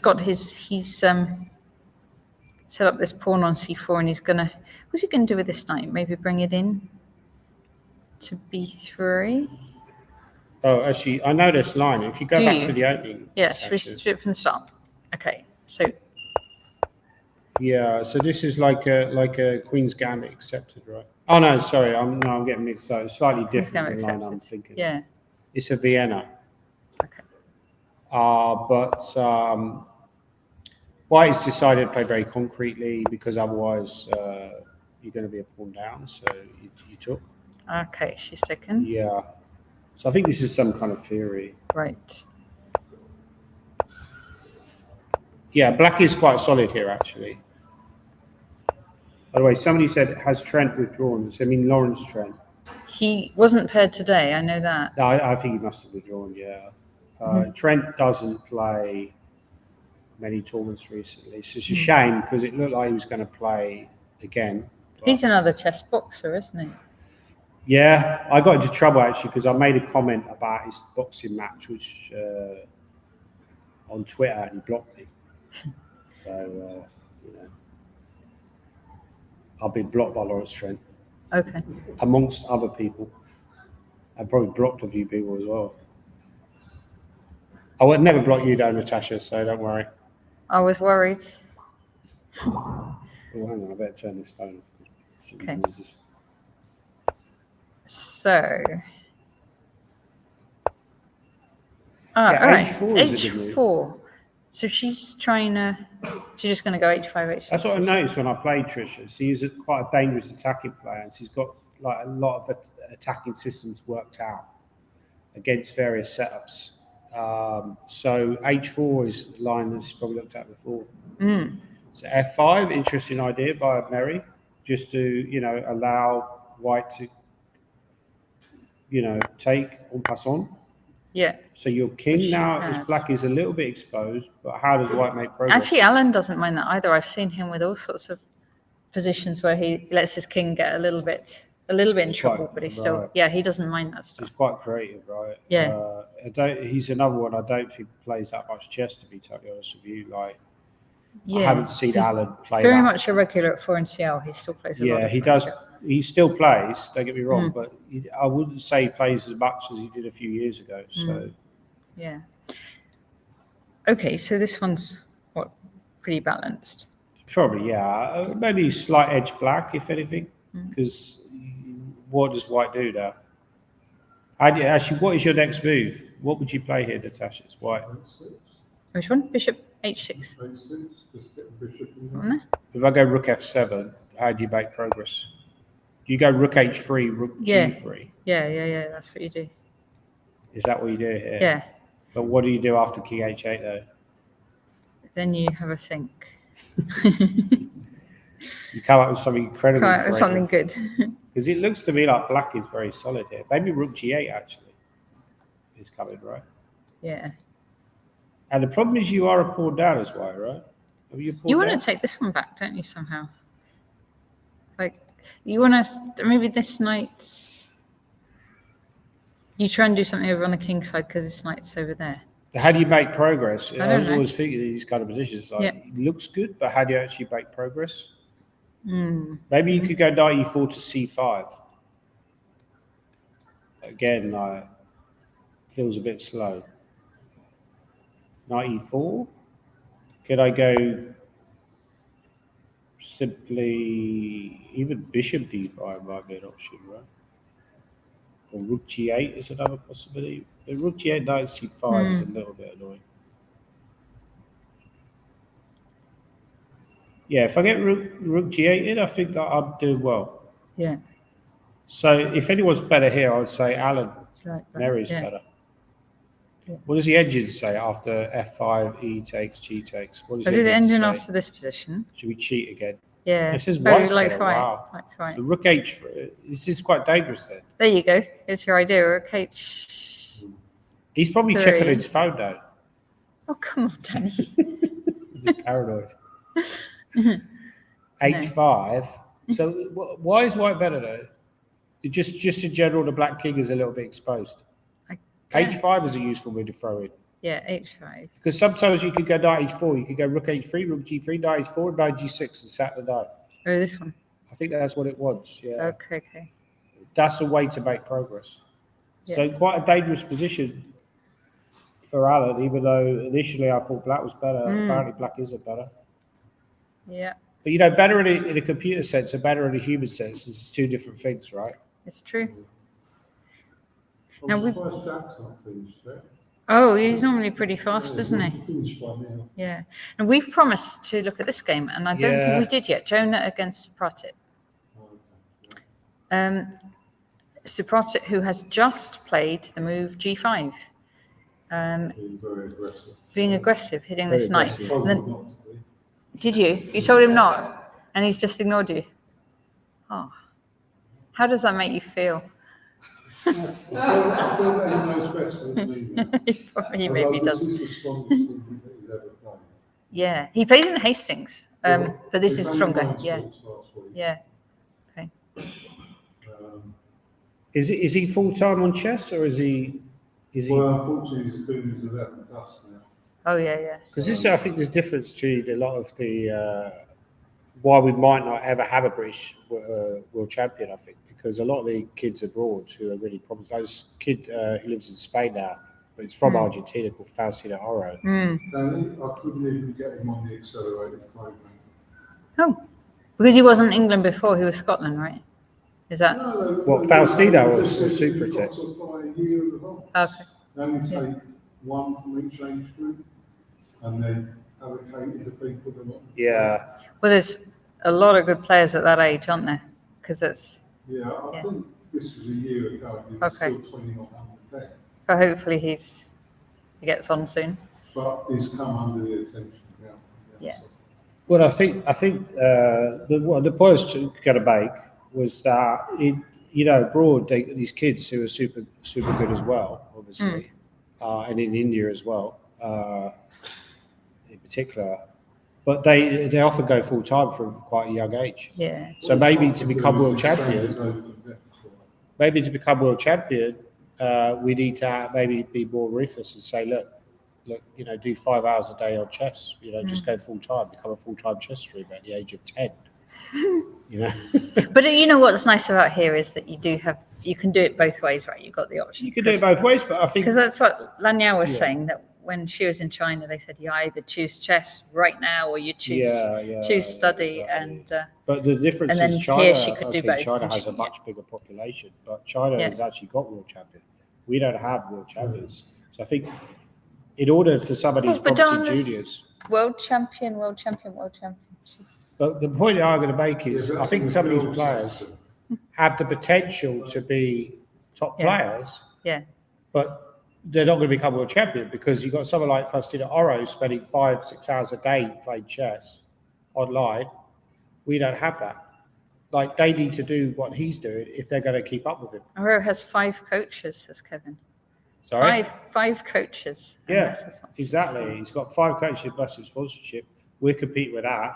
So realistically, okay, it doesn't really matter in the bigger scheme of things because, it's a small part of the world. Who cares whether England have a world champion or not at chess? But I'm just saying, realistically, But I do think it's a bit harsh saying, "Oh, our provision's really bad," given we've got so many good young players at that age. what's really Provision bad? for junior players or whatever. No, I wouldn't say it's bad. But I'm saying that we have a different culture here. We don't make them turn professional, which I think is good because you don't want to be. When I was younger, you used to get told off. You used to spend all day sat in front No, of the I computer. agree. Whereas And now that's- it's actually what are you doing encouraged. playing It's chess like for? you should be sitting in No, front I of the agree with computer that. for like several hours a day studying Yeah. chess. But isn't Shayas on this classical from Is he? Yeah. Oh, somebody said interesting development of Gawain Jones game. That Okay, seems to be let's see Gawain. Should we have a look but, at wait, that game? but let's just have a little thing about this one. Yeah. Who's best? Well, let's think about. We don't need to use the engine pool. We could use our brains, right? What about knight h5? Knight h5 looks like a the natural thing, doesn't move, it? Yeah. Attacking. Because then if that one moves, you've got knight g7. Bishop g6 looks critical to me. That's what you'd be concerned about. Can you get away with G4? You could play g4, but then black would take on h5 probably. Also, knight h4 is an option, but I think they would take on h5. And if you took that with a pawn, so this, possible, yeah, but I don't necessarily think that's better for white. No, it might be. Yeah. Got a bishop pair. Knight h5's been played, so that's in. I mean, even after bishop g6, I'd be tempted to sack a pawn with knight f6, right? Knight h2, Kevin's saying, and I was thinking that too, that just kind of defending. Yeah, the d4 is hanging. Is that not an issue now? Knight d4? Yeah. Yeah, that's going to be good, isn't it?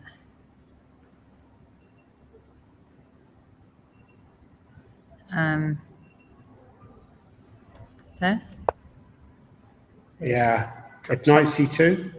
Oh my goodness, it's all going wrong. Not those moves then.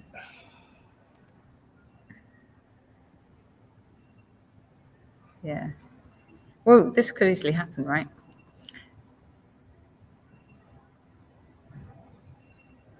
The right-hand window is also a very strong player, isn't he? He was playing. Oh, Jonah's really, really strong, yeah. Last year. Yeah, I was reading an article about him recently when he was much younger. Because he's still quite young. I think he's in his early 20s. Yeah. And they were saying how promising he was. So all these like prodigies from the past are now playing these prodigies from the future. Yeah, so it's for the future. So it's like an interesting situation. So should we have a quick look at the better game? pop Because that's Gawain. become We had critical. Apparently, Let's we see don't Gawain. know if that's true or not. Let's see it. So this is where it is. Oh, this is kind of what I predicted, right? Yeah. It's exactly. Which is crazy. Yes. But obviously, this is Gawain. He might be in trouble, objectively, according to the engine, but it's his kind of position, which is very sharp and dynamic and pure calculation. So, but to me, it's not obvious that Gawain's in trouble. No. But the engine's saying he's in trouble, Okay. which is not the same as... Oh, he sacked an exchange, right? Has he... Wait, how did this... Should we just see? Because let's just see how we got to here. So but where did E4, go back to E4, and then Yeah. castles, knight f3. So I said knight f3 was... Yes. I said bishop And then you h6. said, didn't you? Okay, 6. That was my your first move. This was your move. Yeah. Yeah. And I thought you were joking, but No. It makes some sense though, right? Okay. Because white wants the castle. because I thought he was going to do this, the bishop a6 we also were talking about. But rook a6, this was your move. Okay. Yeah. And Gawain's played it. Fine. Yeah, bishop c4. Bishop c4, yeah. Bishop b7, which Yeah. makes a lot of sense. Queen Yeah. d2. So basically, white is a pawner, currently, I think. So if black because he doesn't... didn't take this exchange yet. No, he didn't say it, he delayed it. So black is highly encouraging it. By playing knight a5, he's basically saying, like, I want you to take that rook. This exchange. I'm Do it pretty much now. forcing you to take that rook. Because if you go... You could consider bishop d5, though, actually. But bishop d5... there are moves like maybe Gawain would get super cheeky and play a move like rook e6. But bishop d5 is also bishop d5, queen d5. Should I put them on the board here? Yeah. Here. And then you'd like to line up some kind of knight b3, but it doesn't quite work. Oh, what, like knight b3? Well, not knight b3, yeah, but you try to line that up. Oh, but with it's c4 not going or to work, something. right? But maybe Declan was worried about something here, or he just felt that taking the exchange was... Because this also looks good for white, no? Yeah. With But a safer like- position. But you kind of would take the exchange, wouldn't you? Well, against Gawain, I'm not so sure, because even if you're better, like he's so good tactically that you want to control the game. Mm. Like once you get a murky position like this, you're going to have to play extremely precisely because he's very Castle's on. dangerous. Queen b6 says Gawain. Yeah. So And- again, you know, he's gambling here. He's gambling. So if white plays 5 goods and moves in a row, then Gawain will lose, says chat. Yeah. So shall we try and find the 5 good moves in a row to see if Don't even Declan try. Shuffle will be able to? We're not going to do it. Yeah, Right? and not look at the engine. Okay. Well, the first move. What's the first move you consider? Here.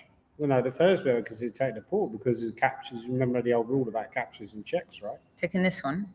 Taking the pawn, yeah. Okay. But then there's moves like bishop f6 or knight c4. It's a knight c4. Knight c4, I could go b3 though. b3. So the question is, it's not whether white is. Hey, but look, you can defend it with bishop f6. Yeah, maybe because then if they right? take, you mate them. But there's also moves like queen b4, Natasha. Just. If I go e5 now, actually, if I go e5. e5. Say again, bishop. Bishop a3 check.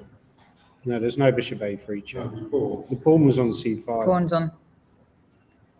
But maybe queen b4 here, Natasha, because now I've got the Queen b8 b4. square. I can go queen Yeah. c3. If you take on c4, I can go So queen take on c3 c4, with b8. queen c3, rook b8. Yeah, It's because dangerous, now it's you dangerous. block the bishop on f4. Yeah. This is the sort of thing that could happen, right? You can, yeah. It's super scary. Yeah. Okay. So queen b6 was played. So you can't retake this pawn then. Well, you could, You could, okay. but you need something against. Knight c4. I mean, we didn't completely investigate that, right? No. We just gave knight c4, b3, bishop f6. Yeah. And we stopped there. Go on Because then. after e5, there was queen b4. But firstly, we're not certain whether that's good for black. But also, after, you don't need to go e5. e5 is not false. There are other moves. Go on then. But we're not sure what the other moves are. So, yeah, this is the sort of thing Gawain will be played for, maybe. You know, he's not Kevin, as afraid I said at the start, bishop Sorry. e7 was tame and not in Gawain's style. See, the thing Well, maybe, Kevin, but let's see, Yeah. because the game's not over, right? Would you want Gawain's position? Okay, yeah, that's a good question. Would you want Gawain's position? Would you want to be white or black in this position, Danny? well, it's not really relevant if you actually get to the position because you just have to This position you here. just have to play Yeah. with what's been dealt to you. So now you've got this position. Yeah, but do you like it? Like, Well, firstly, I'd rule out bishop d6 because of knight c4. That wins for black, I think. bishop c6, I knight think you mentioned c4. that, though, bishop Yeah. d6. But knight c4 is very good, right? Yeah. So your question was, would I rather be white or black? I think I'd rather be black. If I was a computer, I would rather be white. Yes. If I'm a human being, I'd rather be black. Yeah. Well, you're a human being. I am a human being, so So you'd rather well, be black. see, yeah, I think practically speaking, Gawain is a higher rated player. Yeah. You'd just rather be Gawain. He's just going to win, isn't he? Because at some point, Declan won't play an accurate move; he'll blunder. I think, practically speaking, can you just go back to that position? You know when he took the exchange, right? Knight Yeah. a5. I know the computer says that yeah. white's better. Knight a5. Bishop Shall I d5. put the What computer was on? the computer saying after bishop d5? Yeah, Computer's going on. bishop. Oh, it's just equal. There you go. So yeah, So you, he you was should, right to you take. should be taking this exchange. So he's right to take. So when he took the Yeah. position they got on the board, what is the top computer move? Is it queen d7? All right. I'm going to bet no. Let me just put it. I think it's queen You're going to. d7. Do you think it is? The computer loves material. Okay. It's I know queen you're d7, right. yeah. You're right, Danny. It Queen is. d7, knight c4, bishop Queen e5. d7, knight right. c4, bishop. But will he see bishop e5? Is that the only way to be better? Yeah, that's the Yeah, only way to be better. that's the only You way to have be better. fight So bishop e5, e5. which is not that obvious. No. Because if you went b3, Natasha, instead of bishop e5, Yeah. was that actually bad for B3. white? Yeah. Not just bad. It's losing, right? B3, Lost, queen, yeah, lost, exactly. lost, You could utterly collapse very lost. quickly. Queen f6, Utterly yeah, lost. we missed that, didn't we? Yeah. Oh, queen f6 we didn't even see. But even with our move, bishop f6, then it's still. Then it's good. But you have to find some rook b3, which is almost we have to impossible find to find. crazy right? stuff. Yeah. All right. It's really weird. So basically, Queen d7 is the best move. The only way to be a lot better, but then you have to after knight c4, you have to find bishop e5. And I think, to be honest, I don't know if he can find. He'll probably dismiss queen d7 because he'd be worried about knight c4. Yeah. Yeah. So it's an interesting. He'll probably have a big think because it's hard. It's just Gawain's move. So has he taken on d7? Oh no. None of that. No. That's what I'm saying. He got bluffed out by this. Queen b6. He's gone queen c3. He got bluffed out. Queen c3 is a shocker. It's a shocker. What's wrong with it? It still looks better for white. So why is it not better for what about white? bishop f6? Oh no, because then they go e5. I think queen e6 is a move. You hit e4, you hit a2. Oh, that's nice. Oh no, hang on, a5's dropping. So maybe knight c6, or something like knight c4. What do you think? Yeah. But maybe, out of those, I'd probably go for knight c4 just because it's going. Also, his idea is to take on d7 with a rook. Okay. So say we did that, yeah. But rook d7. Rook d7, bishop f6. But then e5. What's your idea? That's what he wants.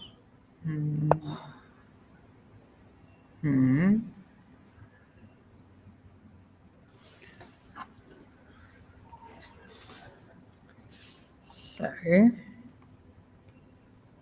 right. So this position then. This is where we're at. Yeah. So queen e6 doesn't work because of queen a5.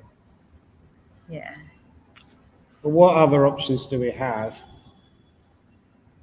So it's true that, okay, the engine might say, this is what we were saying, that it doesn't matter if the engine says you're better or whatever. It's like human fault, right? How do humans handle the position? There's a difference between like humans saying that you're better and the computer saying you're better.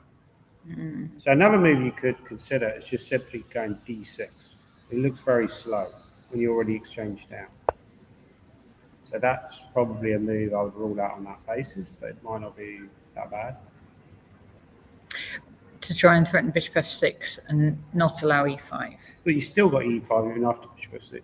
You just start exchanging d, bishop e5.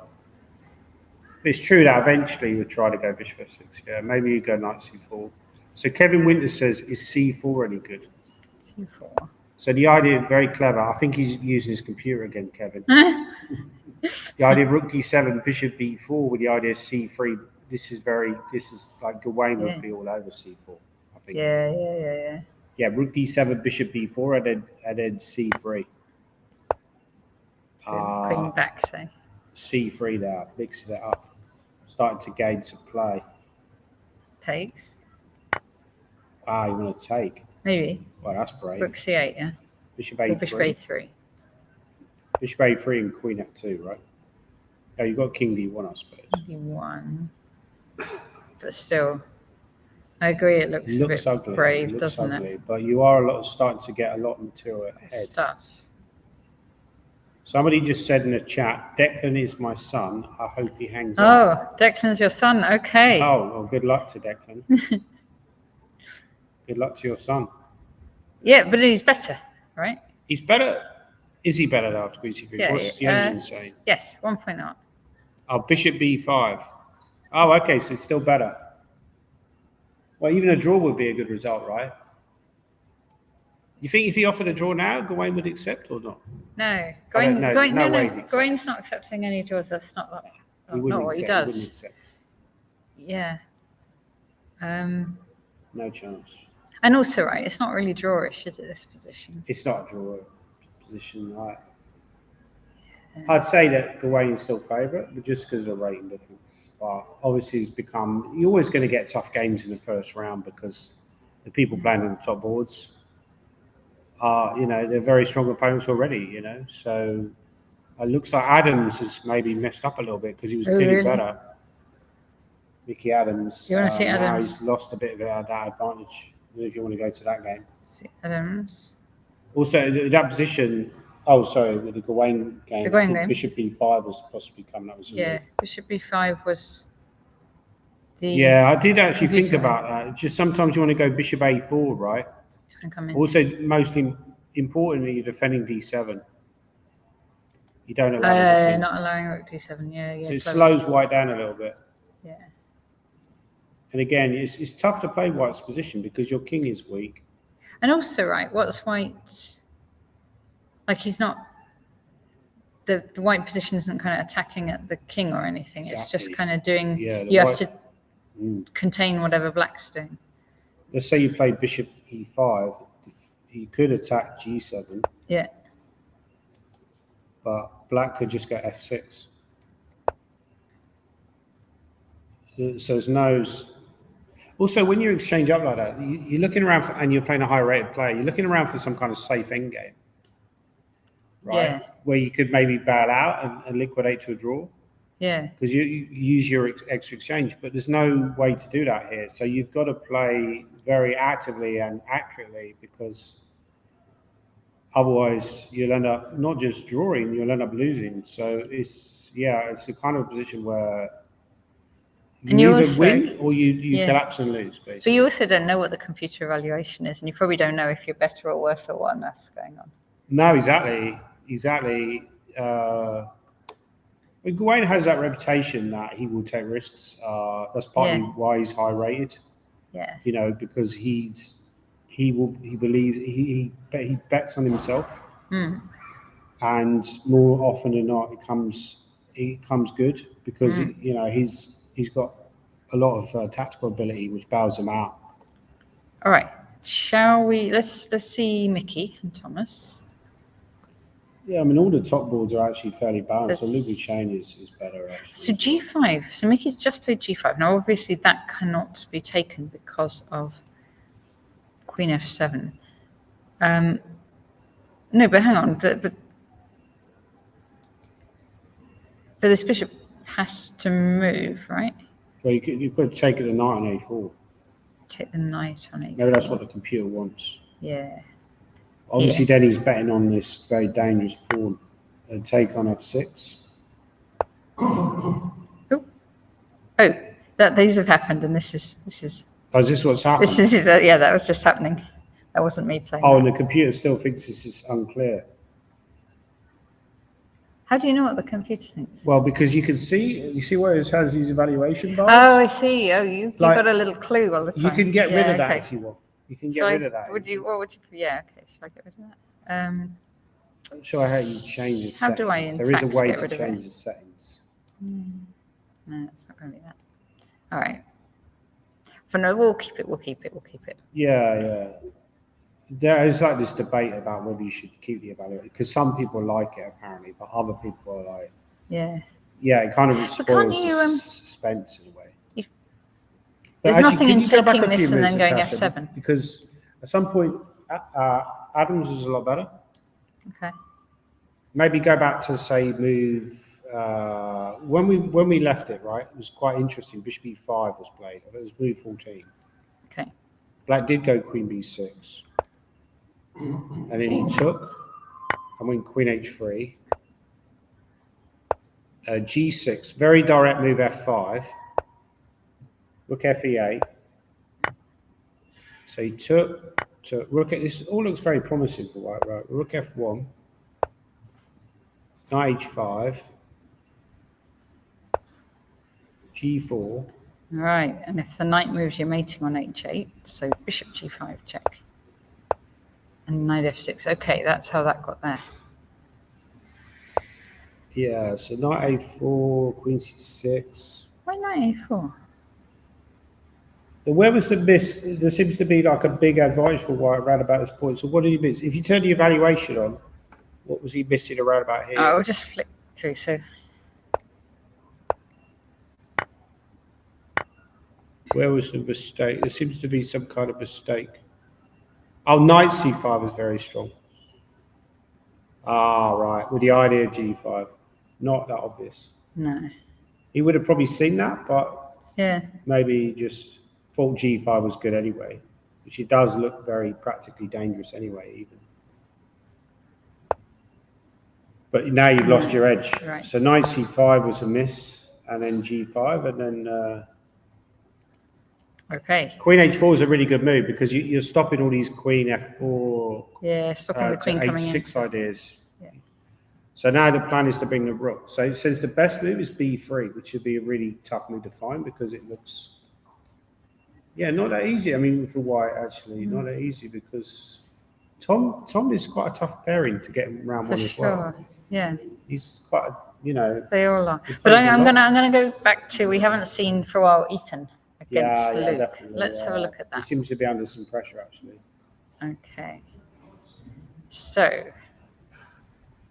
this one, so he's got his knight in on c5. By the way, did I mention Luke Shane was my tip to win the tournament? Just in case he does come through and win, I can be all smug about it. Who's your tip to win? Oh, that's You could have more than one tip if you want. okay. Mickey. Is it you're doing a one and done, right? One and done?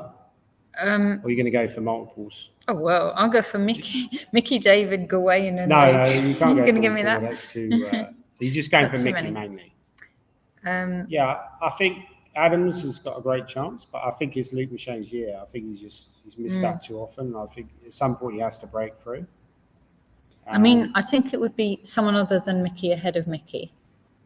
Why not they? Well, Yeah, why not? yeah, Why not? possible. A Yeah, lot of them- perfectly possible. The Yeah. point I'd make is that Yeah. Luke Shane is the one player out of all that big four who's never won it. Well, all the others have won it multiple times. So Yeah. I'm always going with I like something new to happen. Kevin's saying Gawain. That's yes, Gawain. Yeah, obviously, Gawain any of could those well. guys Gawain you could could well. bet on. But Yeah. I just think it's Luke Shane to win this year. I'm certain. I'm all in. Sorry if anyone gets offended. It'd be nice if Wayne won. Yeah, Well, it'd be nice if all of them, they've all got a chance to win, it yeah. would. It's been a bad year. Yeah, he's had a very bad year, terrible year what he's had to go through, but they're all desperate to win it. Yeah. And I wouldn't bet against Gawain as well. Sorry? I wouldn't bet against Gawain as well. No, obviously. But the thing is, there's such a thing called regression because he's been playing really well of late. He's had some great results, and I think you regress somewhat in a way that, when you're on peak form, there's only one way to go, which is your results are going to get slightly worse than they were. So my argument would be that he might slightly regress in this tournament in comparison to, say, the English Championships. Whereas Mickey Adams didn't play it maybe at quite his best there. Would that be fair to say? And potentially over 9 rounds, he's got more time to warm up and get into his best form. But I think overall, I like Luke Shane's chances to win. I think he's coming in under the radar. I think he's very motivated to win. He's never won it before. So he's definitely my pick to win it. But I think the problem that Luke had in the past, Natasha, is he lost a couple of narrow playoff. He's actually lost to Mickey Adams here in the playoff 2018. Right. Yeah. And he lost to Gawain in 2017 in Llandudno. So I think what he needs to do is win it outright Play against David. before the playoff. Okay. Because everyone's going to predict a playoff. But if you could just win it outright, and just be in that situation. If your player is going to get nervy at the end in a playoff, and he was potentially going to stumble in a playoff in the last round, what you want to do is just win it before you get to that situation. Make sure you've accumulated enough points by round 8 or round 9. You could just coast in. I think that's what Luke Shane should be aiming for. I'm probably talking gibberish as usual. Has he got the same? That's what you're saying. Well, that's what we're going to find out, yeah. And so Presumably here David's against come over from Norway. Oh, second. David must have come over. from Norway. Yeah, I guess so. Yeah. Yeah, they haven't played the British that often recent years. I think partly that a lot of them are playing this year, but slightly the prize fund's gone up. The conditions are probably slightly better this year in terms of the money. And also there's Olympiad this year as well. So that would be my guess. Also, I think with David, he does a lot of the commentary work. And, Is there a break at this time? You need a break for the commentary. It's nice to play over the board. And also, I feel like the golden age of commentary work has ended in a way because I think they used to do a lot of the work in the studios, right? They had these big budgets in Norway, and they'd have what was the Norwegian girl who used to present it? Katja Snare, right? And Jovanka was there, and Simon, a lot of other people like James Canty, Danny Wrench. But I think they're kind of cutting back now. So a lot of the commentary work is basically people on Zoom calls, in their house. So it's like, do I want to do that, or do I want to actually come out and play some chess? Well, somehow playing chess probably seems more tempting in that scenario, right? Just my theory, anyway. Yeah.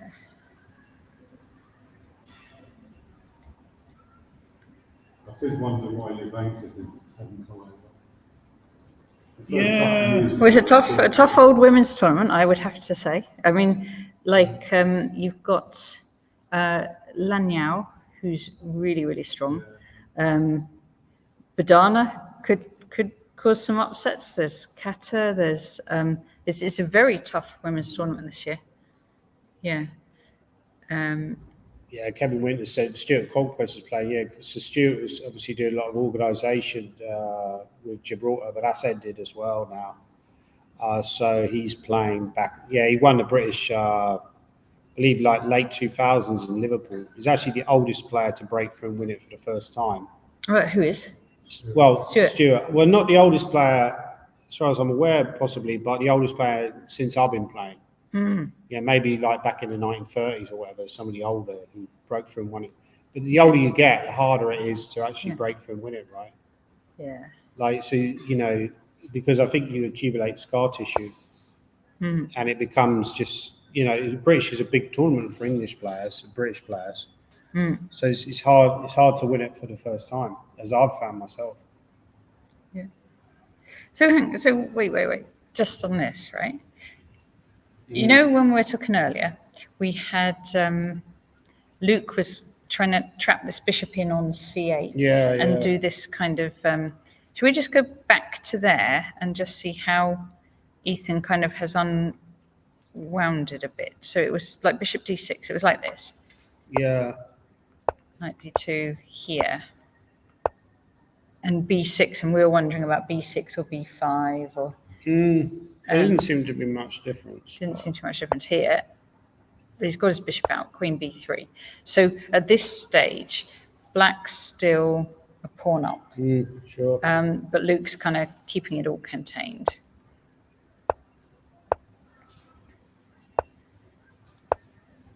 Okay, so I never really quite like my knights being on those kind of squares. It's like a line in the Ryla pairs, actually, where you end up with that knight on b7. Yeah. But it looks ugly. I don't like black's position. Also, I like the way that White's just playing simple moves. He didn't bother to take on e7. He just went back and just said, look, I'm going to play. Yeah. I feel like with amateur players, a lot of the problem that they have is they try to do too much too quickly. Whereas you see Luke Shane's game, in this game so far, is very calm, just playing calm positional chess and letting the position develop. Okay, and so this bishop had to come back. So already got a massive hole on the c6 square, which White can okay, hold here. Game. But this knight now at least has a square. That knight can come out to here. Yeah, exactly. Knight takes. So then now Luke's got the pawn back. Yeah. Rook. Bishop.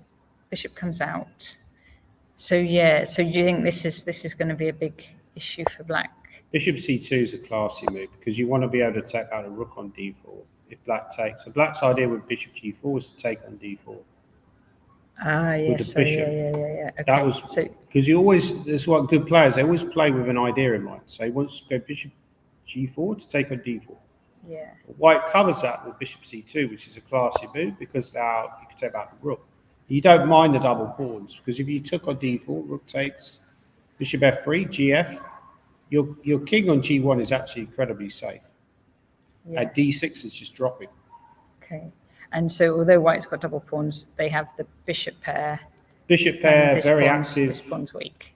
Yeah, very bad for black, I would say. So. Okay, so Ethan didn't go down that. Ethan rejected that. Went here. But after rook e1.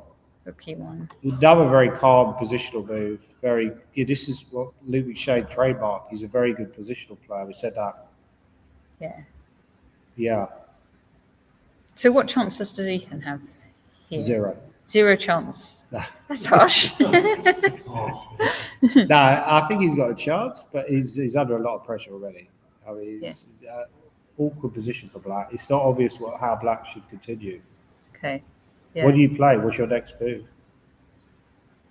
So I think now, as you say, this one's a bit weak. The D6 Yeah. pawn. So what do we do to fix Could you go knight e6? It looks ugly because you're probably going to lose a pawn. but knight e6 here? And That's probably a mistake by me. oh, if takes. So that, and you take on D6, yeah. But A2 is that's hanging. on. You've got to be slightly Yeah. careful. Don't want to do that. Maybe queen b1 there, but Yeah. black could break out now with d5. This is really what black needs Black to wants do. to get D5 in, right? Black has Yeah. to get d5 in, to Yeah. break out. If you don't get d5 in, you're probably not going to last very long in this Wait, game. crowd's saying D5, not knight e6. Aha. So let's see pawn this sacrifice. here. So D5 straight away, like that. Yeah, that makes a lot of sense. So if I take, Yeah. oh no, you can just Just take take back the it pawn. back with the knight. You could take out the knight, but then knight c6, no? Knight c6, yes. Well, now we have to That's start on. calculating our least favourite activity. It means like knight c3. Oh, Knight no. c3, oh, yeah. Yeah. Or you could, I think you you go- probably have to go knight c3. you have to go knight, yeah, because this one's on free. So, okay, knight c3. Okay, Danny, have you calculated it? Who's better? I have no idea. It looks scary for both sides. But There's they're queen not a3 though, maybe. Queen a3. There's also knight e7 in yeah, but then you're dropping d1, so it's. This is really complicated. They probably all the time. Probably push it. Instead of d5, you think not go down d5 because of this, or By the way, GM Norfolk. yeah? I don't know if that's an actual GM, but he said No, it's, David I'll tell you Howe. who it is. GM Norfolk is Andrew Brett. Who's Andrew Brett? He plays for Barbican. He's Right. going to play in the seniors. What's next his year. rating? That's all I I have don't asked know. about people. Something What are they like rating? 2200. I don't know. He thinks that, yeah, because David Howe is good friends with Magnus Carlsen, who is probably certainly the best player in the world, possibly the best player of all time. And so that's obviously, you would think that's helped his chess a lot, right? Being good friends with Magnus. I'm sure it has. And they did an interesting video recently. I don't know if you saw that video where they did a lie detector test video. No. Yeah, there was something on YouTube about that. It was quite interesting. Yeah, there was some really dark. Oh no, maybe I did see that. It was a sort of It was jokey a really video. good video. Yeah. It's just, just messing around. But they also wrote a book, like an endgame book together recently, which I bought, and it was a really good book, by the way. So instead of taking what we just pushed. Oh right, e5 like that. Yeah. Also a candidate move. Yeah. Because black still have the same problem as before, that it's not so easy to find a good plan, and you're very passive. Yeah. But knight e6 might still be on my radar. Knight e6. Ethan's quite far behind on the clock now, actually. I think I don't know whether he works. normally likes to have a think on. I don't know. That long thing, Yeah. didn't it, Yeah. early on. I think he'd be nervous, Ethan, because he's not. Probably nervous playing Luke. Yeah. Also, he's not got much experience, right? I mean, I know it's fairly obvious because he's young, but I think that Bud Hatter has played more high-profile games, whereas he's not really played in the spotlight before. People have only just heard of him, and now suddenly he's playing in the British Championships. So he's very nerve-wracking. I played for years. Whenever I play these guys, I'm really nervous. I'm shaking. I played Adams in the English Championships earlier this year. I was shaking at the board. Were you? Yeah, I'm very nervous. But you've played a lot of games. I played for years, but it's still nerve-wracking playing against the top guys because that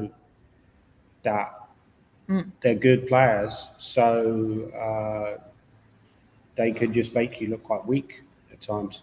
Yeah. Obviously, if they play someone like Magnus Carlsen, it's going to be the same for them. They're going to probably be made to look quite weak. So it's all relative. I'm going to pop it on this one because we didn't look at it at all yet. Number 7. Let's see. Actually, this one. So he's just taken on A2. This is probably going to liquidate it off to a draw. That's my theory. Oh, is that?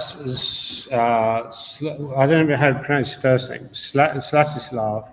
Sviatoslav, But yeah. that's not a player I'm familiar with, but he's from Ukraine. Yes. So obviously, quite a few Ukrainians, because of the Ukraine war, have relocated to England, which is great. Which obviously improves our tournaments because it makes a lot stronger. And I think there was who's the guy who's played a lot of English events. Actually, he might be playing in this tournament as well. Gasanov, yeah, we'll look at that as well. He's playing Camilla. I lost to him at Hastings this year. Yeah. Last year, sorry. In about, it was actually on New Year's Eve. Actually, it was on. Lost very quickly. So he's very good. There's also Harry Greed playing. I should mention. As well. Oh, we Harry should play. Greed. Yeah, let's see Harry because we didn't see that. Because Harry's Here's Harry. ex-British champion. Yes, playing Callum Brewer. So here Black's got a bishop in on d4 lining up here. This looks quite pleasant for Black, really, I'd say. Yeah, I think Harry will like his chances in this tournament because he'd be flying under the radar. There's no pressure on him. No one's expecting him to win. So he's in a good spot. And Harry's a really good player. I mean, his theory is really good. He calculates really well. I mean, he should be a GM already. Has he taken a year off? He's just playing chess at the moment. I think he's been out of university for a while, hasn't he? Okay, and just playing chess. I think he's full time. So he'll improve a lot. He should. He's getting close to the GM title. He's quite close to 2,500 now. So he's gaining on it. Okay, let's see Eldar against Camilla. So Camilla also was a Ukrainian player. She's switched to England now, and also another one of the contenders for the women's title this year. Eldar, obviously strong grandmaster. And so White would be favourite for the game, normally on terms of rating. Camilla's coming in trying to attack. That is the threat. It's 94, right? So how do you meet that threat? So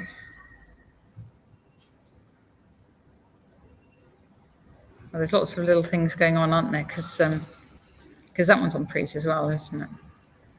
I think if you take a d6 and maybe c4 by the hanging. There is knight d6, knight d6, bishop a6, but then knight d6 takes e4. And then something takes e4, so you can't do it. Yeah. Well, Kevin Winter said he liked my article on best venues for the British Championship. Ah, excellent. What's your favourite venue for the British, Natasha? Ooh. There's a nice... I remember Brighton being a nice place to visit. Oh, really? Hove. You mean Hove? And Hove I like. Yeah, Hove I like. Hove. That was the first, There's so many more entrants to the British. Oh, it's too small, is it? There's Yeah. very few that can accommodate. Yeah. Even this, we've had to split. Yeah. Yeah. It's outgrown itself. Yeah. Who won in '97? I think it was Sadler and joint winners was Sadler and Adams, right? Was it? You're right. Yeah. Yeah, where they had like it started with a four-way playoff. Who were the? Okay, that's a quiz question. Who were the other two players in the playoff? Oh, really? It's testing my memory. I think I know this one. 97. That's like. It's the That's first like year of 27 Smith and years Williamson ago Championship you're talking. sponsorship with Gavin Fuller Okay. as the chief executive of Smith and Williamson was out of the prize. Yeah. I actually didn't stay for the last few rounds because I withdrew with 3 rounds. I think with about 2 rounds to go. So I lost 3 games in a row. I couldn't handle it. I think I was saying Johnny Parker was there. There was a group Johnny of us. Parker Yeah, was Johnny probably Parker was there. as well, Yeah. Jonathan Parker, that's another very strong player. Yeah. But who were the 4 people in the lead? I believe it was a I'm not gonna 4-player. remember. I'm not going to remember. Maybe that's a question for you at home. Can you name the other 4 players? Keith Elko? Mark No. Hudson? No. Chris Ward won. Chris Ward won it in 1996. Yeah. when Matthew Sadler was the top seed. I think Sadler won it in 1995 in Swansea.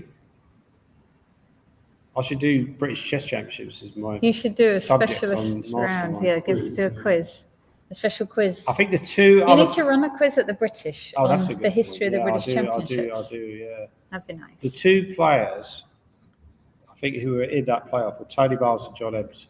Oh, And could have been guessing for a what while. happened was they were eliminated, and then Mike Adams and Matthew Sadler decided they wouldn't play anymore because they'd already played enough, and which is understandable because they'd already played enough chess. So they decided to have joint winners. And then next year, I think Sadler got into playoff with Nigel Short, and that was in Torquay in 1998. Because Kevin Winter mentioned that Torquay was the best venue for British Chess Championships. Right. Which I'd probably agree with, yeah. Yeah. And John Nunn has never won. Oh, I don't know. John Nunn. I think he has. John Nunn, I thought he had won the British before. Didn't he? I think he has won the John British first, before, but yeah. then lost on the tie break that they chose, which is why he's chosen them to play again. Oh, really? Oh, maybe you're right, yeah. Because he only played the over 65s Yeah. down at Torquay, didn't he? Yeah. Not in the main event. And I heard something about, he finished joint first, and then it came up with the most ridiculous tie break, the only one that Demons were. Oh, no. Well, tie breaks is always a tricky. Oh, no, Imperial Purpose said Dunn won in 1980. I think Murray Chandler never won the British. He was one of the top players of that era. Yeah. I think Tony Miles only won it once, and I think it was Torquay 1982. I looked this up the other day. It was the first year they ever had it in Torquay. It was 1982. What do you Tony think of Miles that? won it, but I think he only won it once. F5. Bellin and Short was 1979. Yeah, they shared first. Although I think Bellin got it on the tiebreak. How far back can you go? Take. I remember when Tanya Satchler won the under 8s. In the British? In the British. Oh, no, I didn't know that. There was this little Indian. Yeah. And look at her now, she's on the Amazing. top stream. Yeah. Because he's doing a commentary for an Indian television channel on the Olympics. So not chess contest. He's actually branched into Oh, the other. actual. No, I didn't know that. As Maybe well. that's this could be our route. We'll get out of this little commentary where we'll get into bigger things, Natasha. Yeah.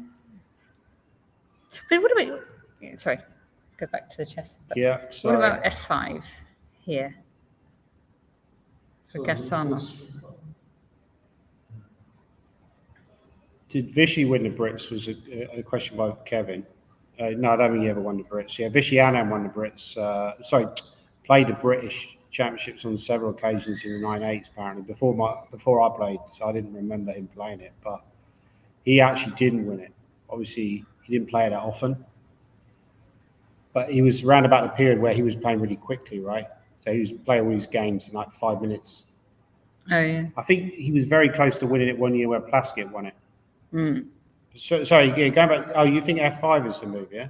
The crowd was suggesting it, and it looks nice to me as well. What happens if you just take on F5 with a G pawn? So you Okay. start with capture and then go D5. D5. How bad is that? Okay. Because you can drop the bishop back, but now I'm ready to. Bishop back here. Maybe I could even take on A4 actually. Because I always want to be taken on E6 with Rook F1.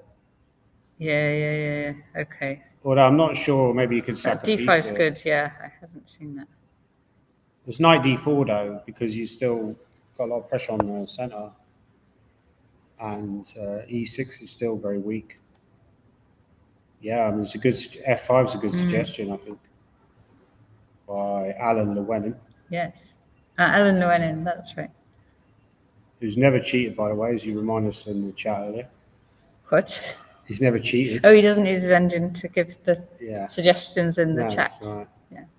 I think there was some suggestion that he cheated once in a similar against Keith Harcourt, but apparently Alan refuted that. Because he was called the online Fisher, or Fisher reincarnated or something. Oh, really? Yeah. Oh gosh. For some reason. Okay. I want to just see how Stanley and Simon. Are Yeah, sure. So this was this Wow, one with wow. the. Do you remember the rook coming in to take on B4? So it had gone Queen H6, and that's where we left it. Yeah. And Stanley didn't take on B4. He went D5. E5, yeah. So because that some of those lines where they go f6, it lets you defend across the way, right? Yeah, I think he wanted to involve the queen. He was worried. It was understandable. He was worried about stuff on the king's side. So it's a practical move. But it suggests to me that maybe his calculation isn't as confident as it could be. He was maybe frightened, yeah. Yeah, rook b4. Maybe he got bluffed out a little bit. You know, Yeah. rook b4, just take the pawn. Yeah. But it's understandable in a way because, So ed, bishop f5. Right. But it still looks like black's winning this pawn. Black's right? doing well. Yeah. So rook b e1. The white has to play very actively and inventively to b4. stick with it. Oh, now g4. So why couldn't you take on e7 there, Natasha? So take on e7 here. What was wrong with that move? Let's see.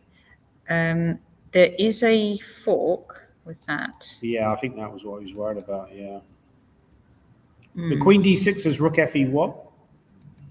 But then you have rook b1, I think. I think that's the point. You go rook Right, b1. and then rook Maybe. b1. Yeah, maybe queen d6, rook fe1, and then rook b1.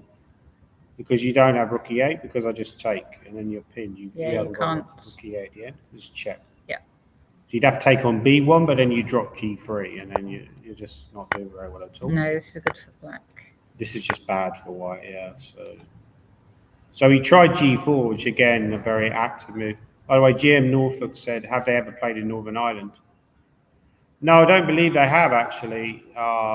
They did play in the Isle of Man in 2005. Oh, that was the British champs. There was a British Championships in the Isle of Man, but apparently there was a disaster, according to Alex Holachak. As in, not many people turned up. Exactly. So the entries were poor, and Jonathan Rowson won it. Oh, Sharfie's blundered badly, kind of what I predicted. Right. Without all due respect. Yeah, that's the one against Coin, because that's a shame, but I did sort of sense that might happen. All right, let's just see this. So bishop takes d3. Oh, Simon sacked on f7. Yeah, but I think he's just trying for a draw, right? Just a draw. I don't think this is good enough for a win. We were saying this earlier. Maybe... this might be this. This is a bit like the perpetual we were talking about earlier, isn't it? But like, what if the rook comes in? What about rook f? Oh, you can't go rook f1 because the bishop's. Yeah, so you could check and take on e7, either the rook or the queen. Oh my goodness! But the problem is, if let's say we take the rook, threatening queen g7, just check on b1, which you obviously have to calculate. You've got to calculate captures and checks. Yeah, and if they go here, then black just wins with that. Yeah, because there's always queen f6 moves as well, Natasha. Like you can always got queen f6 somewhere because that will stop the bait. So doesn't black just win this then? Black is winning. Yeah. So you can't take with a rook. You could take with a queen. So queen takes. But the problem is then king g8 and you run out of checks. And if you go rook e6, you're not even really threatening anything other than the queen. So I've got moves like queen d8. You're not threatening to take on g6 because the bishop's defended it. Oh, but so wouldn't black just be winning then? Yeah, black would be winning. So he's got to go. I think he's got to accept a draw here. So he's got to go queen with a queen. So basically, my prediction earlier that they're going to draw was probably. It should be a draw. Was probably not a bad one. All right, let's. Yeah, that's going to end in a draw. Then pop back to Gawain because the crowd's saying it's now looking good for black. So we got it. We had definitely that. Queen so he did 5 bishop d5, which I think was practically a good move. Bishop b5 he played. And this is sort of Gawain chess, right? Like he's worse, but only according to the computer. With human, it's very difficult. Even a strong grandmaster could mess up here as white. You know, even a 2700 could probably lose this. Engine's always going to win it, but that's engine. H4. Yeah. Rook a8. This is quite a very nice chess by black. This is kind of Garry Kasparov type chess. Queen e6. Yeah, and each move like having some kind of threat. So where was his blunder? Because we're probably not strong enough to work out. We're not strong enough. I think it might be already gone. No, quite wrong. Utterly wrong. So what did he play? So actually, he did. Declan, I was going to say, should just carry on with his plan of h6, but he did. That's what he did. He did. Oh, maybe after f6, that was his blunder. f6. So instead of knight g5, can we come up with a better move than knight g5? What should he have played instead? What would you play here? now you know knight g5 is.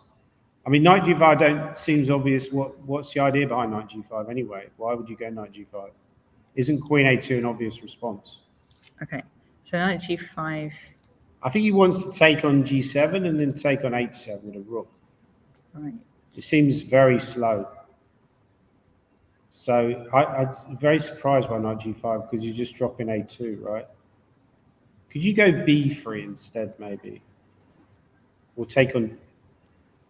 I mean, if I'm going to take something, I'm probably going to take on g7, but I'm worried about queen a2.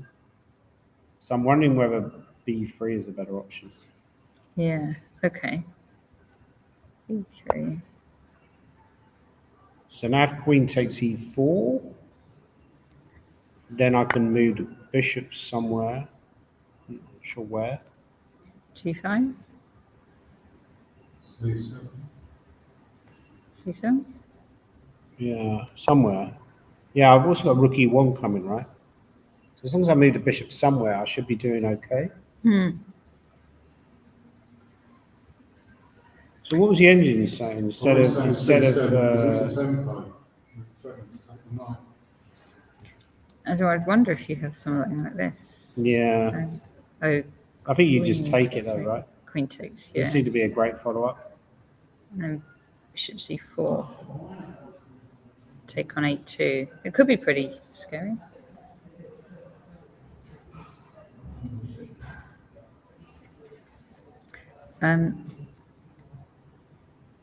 All right, so Do you have to move the knight now?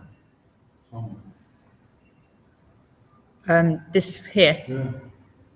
Yeah, I was thinking here. Okay. And if queen takes here, perhaps. And if it takes with the a4? And if you The take... queen covers a1, doesn't it? yeah, maybe that's... Maybe rook h4 is a move here as well. Also, you could go queen b3, bishop c4, rook h4, maybe. There's a bishop b3, then rook e4, bishop d1, and then you rook e7. Should be doing well. Okay. So what was the engine saying instead of B3. yeah, just simply b3. B3 or I'm A3. shocked that you would just allow black to take on a2. And, so it's a defensive move first, is what the computer yeah, wants. I don't like knight g5. I'm very surprised at that mistake because he's good enough to see that queen a2 is really dangerous. But then I suppose he's played 20 moves to get this position, and you'd be a super grandmaster, right, if you could.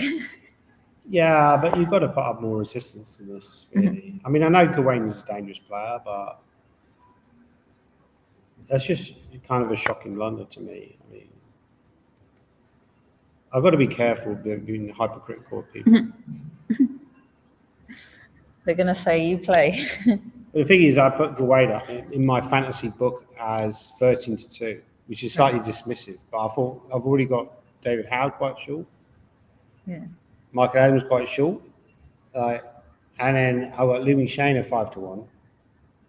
Not that I can afford to lay any of these prices. By the way, crowd saying knight h7 here. And people were like, 32 is huge value on Gawain. But if he'd lost the first round, I would look like a genius. Yeah. And now he's going to win. Yeah. Yeah. Knight h7. Can you go knight b3 check? And then knight d4. What's happening there? What's the idea anyway if you just take? I don't quite get it. Like, what happens if I just took it? Because if queen b3, I have bishop a4, right? Let's say just take the take knight. it now. Yeah. I'll just take the knight, right? Okay. Oh, you could take on g7, baby. Yeah, Take. Queen g3 check with some kind of cap. Right.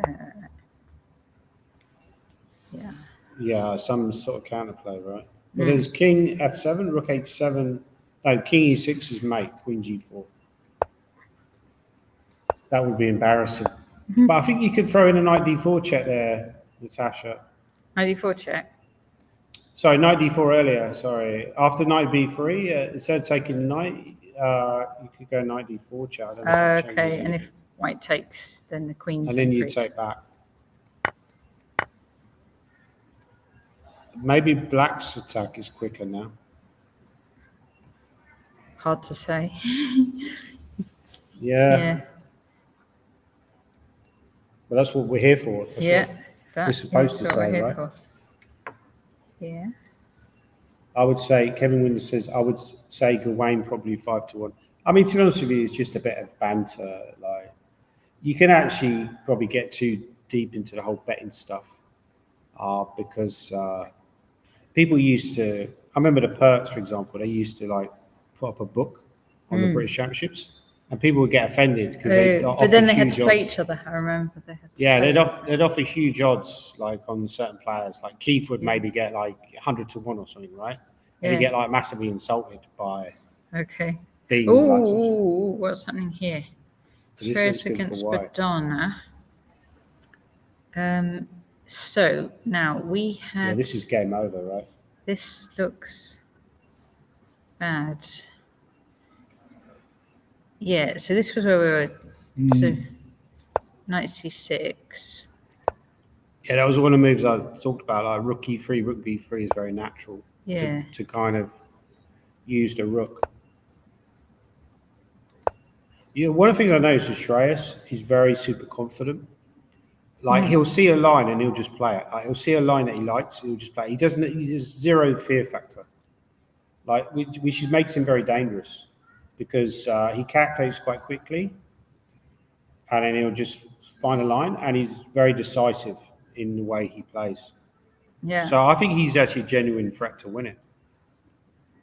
Even as like obviously, like I think if there's somebody, he could. I think there's somebody who's not the top 4. I think he's the only one who I would say has got a realistic chance of winning it. He had some good results at the Grand Swiss. Yeah. Beat some really good players. Yeah, he was like really, really close to his last German, wasn't he? Okay. Oh, so this now already looks bad, doesn't it? Because how are you going to stop the queen and knight? Yeah. So. Well, she took there. It was obviously she knew the dangers. Queen e3 was very clever sequence. You go queen e3 and then you come back again. So black doesn't have knight f5 as an option. Okay. And then comes in. Yeah. And then knight e7, that's like resign time, right? Because f6, you got knight f6, so the queen h7 check. Yeah. So that one. So where was her mistake then? If you go back to like, say the position after queen d1, right? They did check with the edge. What does the edge say? Move 13, because it seemed like black was doing quite well. What was the actual mistake? Yeah, black was still doing fine around here. What can we just check on the edges? Sorry, Natasha. No, go back to queen d1. I think because I think it was maybe better earlier. Yeah. Okay. Equal. So Steve, yeah. Yeah, this is all fine then. So c5. So where was the mistake, right? Rook e1. Or g6 maybe. Yeah, that's fine. Yeah. Bishop f4.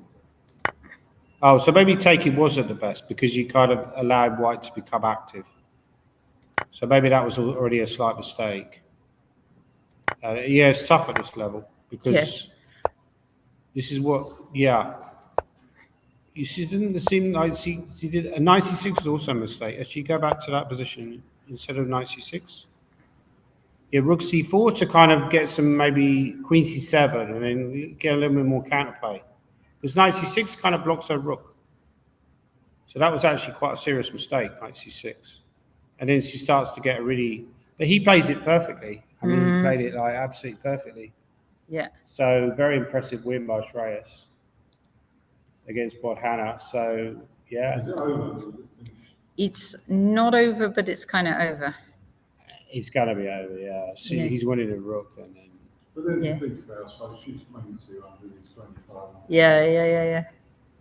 Both players on their way up. So yeah. Well, who do you think would be the favourite in like 2 or 3 years, though? Because he's obviously only going to get stronger, right? Well, so is he, though. Yeah, but he's older, so he's in theory less improvement or less radical improvement, I would say. I could see in 2 or 3 years he gets to 2600, she gets to 2400. Maybe, or maybe 3 years' time she'll be 12, right? we've already just seen a 12-year-old Turkish kid, Erca Gomas. He's pretty much 2 points short of 2,600. Let's look at So I think it's possible he might reach 2,600 by then. Let's look at another young player, Jan Morawski against Peter Wells. So a youth against experience challenge. And how is this actually? So Peter's got his rook in. Looks quite impressive. Rook in on d3. Oh, Bunny's in the chat, by the way. That's Caroline Ledger. Yeah. Caroline Robson. Hello, sorry. Caroline. How are you? Very nice to see you, Bunny. By the way, I thought Paul Motwani was down to play, but he doesn't seem to be playing, right? Is he withdrawn? Don't know. Didn't see who was playing. Yeah, so maybe he withdrew because he decided there were too many of the top players and he wasn't going to win like a massive prize. He won the seniors a few years ago. Yeah, but it's easier to win, right? It's understandable that you start because I think the British a few months ago wasn't that strong, but now all the top guys have entered, so suddenly it's not looking such a reasonable option to play in it. Seniors? No, to play in the main. The championship stuff. Yeah, if you feel that you're not going to win like a main prize. Yeah. Then what are you doing, right? But Daniel Fernandez wouldn't be in that category, would he? He'd still be like fifth or sixth favourite, so he's potentially not going to win maybe one of the top 3 or 4 prizes. So then he's feeling like, why am I bothering, right? Or maybe I thought Fernandez maybe withdrew as a sort of silent protest against the idea that the top guys are getting these big fees. Do you think the top guys are getting like big fees to play, or they're just getting what the other GMs are getting? I've no information on this topic, I'm afraid, Danny. They need to give us evidence of their bank accounts so we can find out. That whole game is quite good. Okay, a good deal on the venue. Yeah, that's good. Yeah. Free, Oh, this was free. 5,000 towards the social events. Really? Yeah. That's very nice. But we still have to pay for the double fee. Yeah. I think staff for this. Yeah. But I think the top guys probably are getting bigger fees, but that's understandable because they're the best players. But yeah, but yeah. So the thing is, I don't know if any of this stuff is published. Like, the fees for the tournament and the money they spend on the British in general, is that published in the ECF accounts or what? Yeah, but we need transparency. Well, why do you need transparency? What earth will you do with that transparency, Danny? I'm becoming more and more militant as I get older.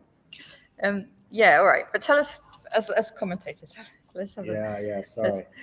I'm just trying to create some controversy. ECF awash with money after government grant. Exactly, Kevin. We need to do an investigation. Where's that money gone? Down with Malcolm Payne. Danny. So I'm getting into more and more hot waters here. I love Malcolm. I'm only kidding. I love the guy. Rook d3. Yeah, this looks okay for Pete. Actually, to be honest with you, that Jan Morawski, I think his name's pronounced Jan and not Jan, is a very promising junior. Actually, I did a ECF Academy session recently. Because Rock Yu was in that session as well. He's another very promising junior. He was playing the Rapids yesterday. Yeah, that's right. He's one of Charlie's stories. Is he? Oh. But was he playing the sniper then? Jan and Rock Yu were getting all the answers correct. So they're 2 players to look out for. But he's what? He's not winning this, so is he? He's probably level. I'd say Black's better here. Black's better. So Peter's just put his rook in on d3. Yeah. And I guess these 2 can. But can I use the D pawn? Can I go d6, Natasha? d6. I need to do something active. If I don't do something active, I'm going to be worse. Okay, rook d8. Yeah, rook d8. Yeah, it's an annoying response you've come up with there. I was hoping you would take on d4 and allow me to go d7 and rook e8. Yeah. But to be honest, even if Yeah, maybe that works actually because C takes D4, D7, King F8, there's Rook FE1. And I get to E8. So But now I can't do anything that good, I don't think. So in that case, is white might be worse. Yeah, white might be worse anyway, even if you don't go D6. Yeah.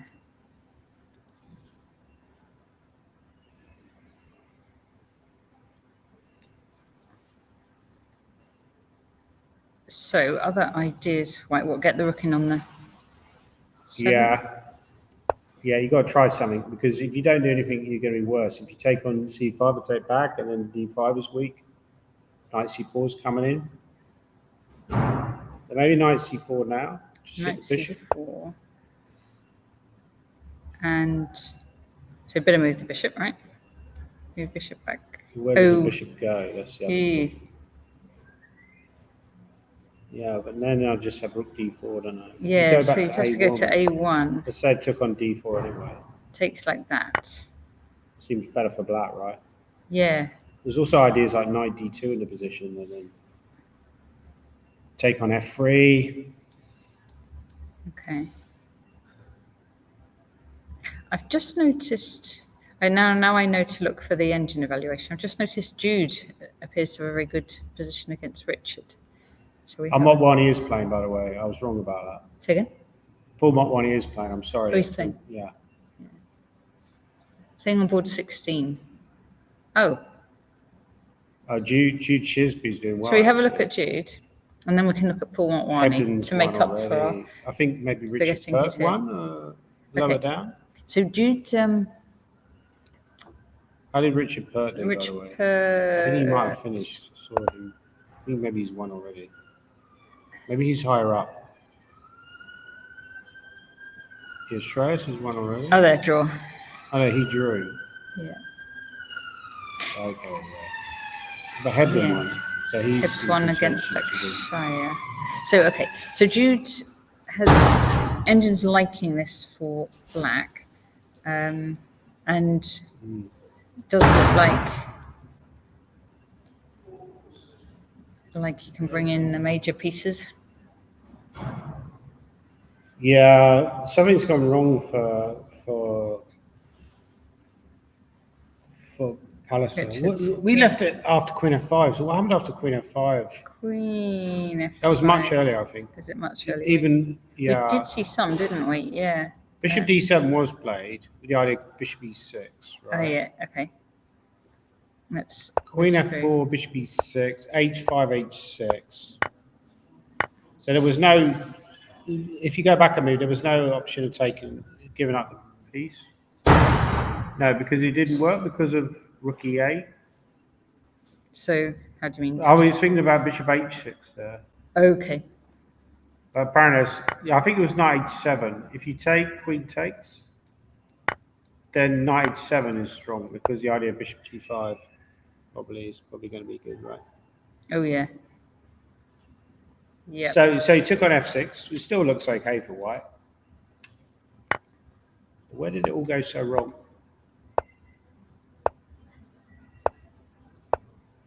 Bishop E7 is a good move, actually. Idea Bishop D6.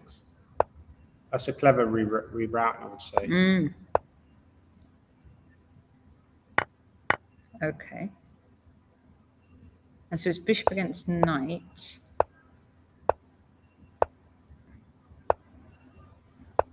It doesn't look that bad. It looks all right, doesn't it? Yeah. So I put the engine on there. After Queen D7. Yeah, this is all fine. Queen D7, yeah. Rook H1 does look a bit weird because I think black is going to go A5, B4. So the question is, should you have maybe played a move like A4 yourself to move earlier, but then A4, B4, I think is what he's afraid of. Maybe you should play something like Rook DB1. The idea that if you go A5, I don't like Rook H1 actually. Yeah, just like here. And if A5. What's the idea of Rook H1? Now go B3. Yeah. And if B4, then I take. And then I go Knight A4. And if you go c3, I go knight c5, and suddenly I'm getting active. Although you do have this dangerous c pawn, I'm controlling it. But both sides have So something. what was the top move instead of rook h1? If you go queen d7, Yeah. was my rook db1 better than Rook- Palace's? B4. What does it say? B4 it's saying. Rook AB1? Rook A. Oh, A. I was close B1, though, right? Rook Rook- AB1. Well, B3 and B4 it likes. So basically, yeah, you got to go for But did b3. I think rook h1 is just, Yeah. if you allow black to go a5 or b4, you've got to kind of fight. If that square that side where you're weaker, a lot of players just give up on the side of the ball where they're weaker. Whereas I think if you fight on that side, it's also a known strategy. If you fight on the side, you should try and, maybe I'm coming out of the wrong saying here, but basically try and fight on that side where you're weaker, right? After rook h1, suddenly... Because I've heard you're not meant to move pawns on the side you're weaker. Yeah, but I think the whole, You probably really can't generalize. But I think that's all with your king, right?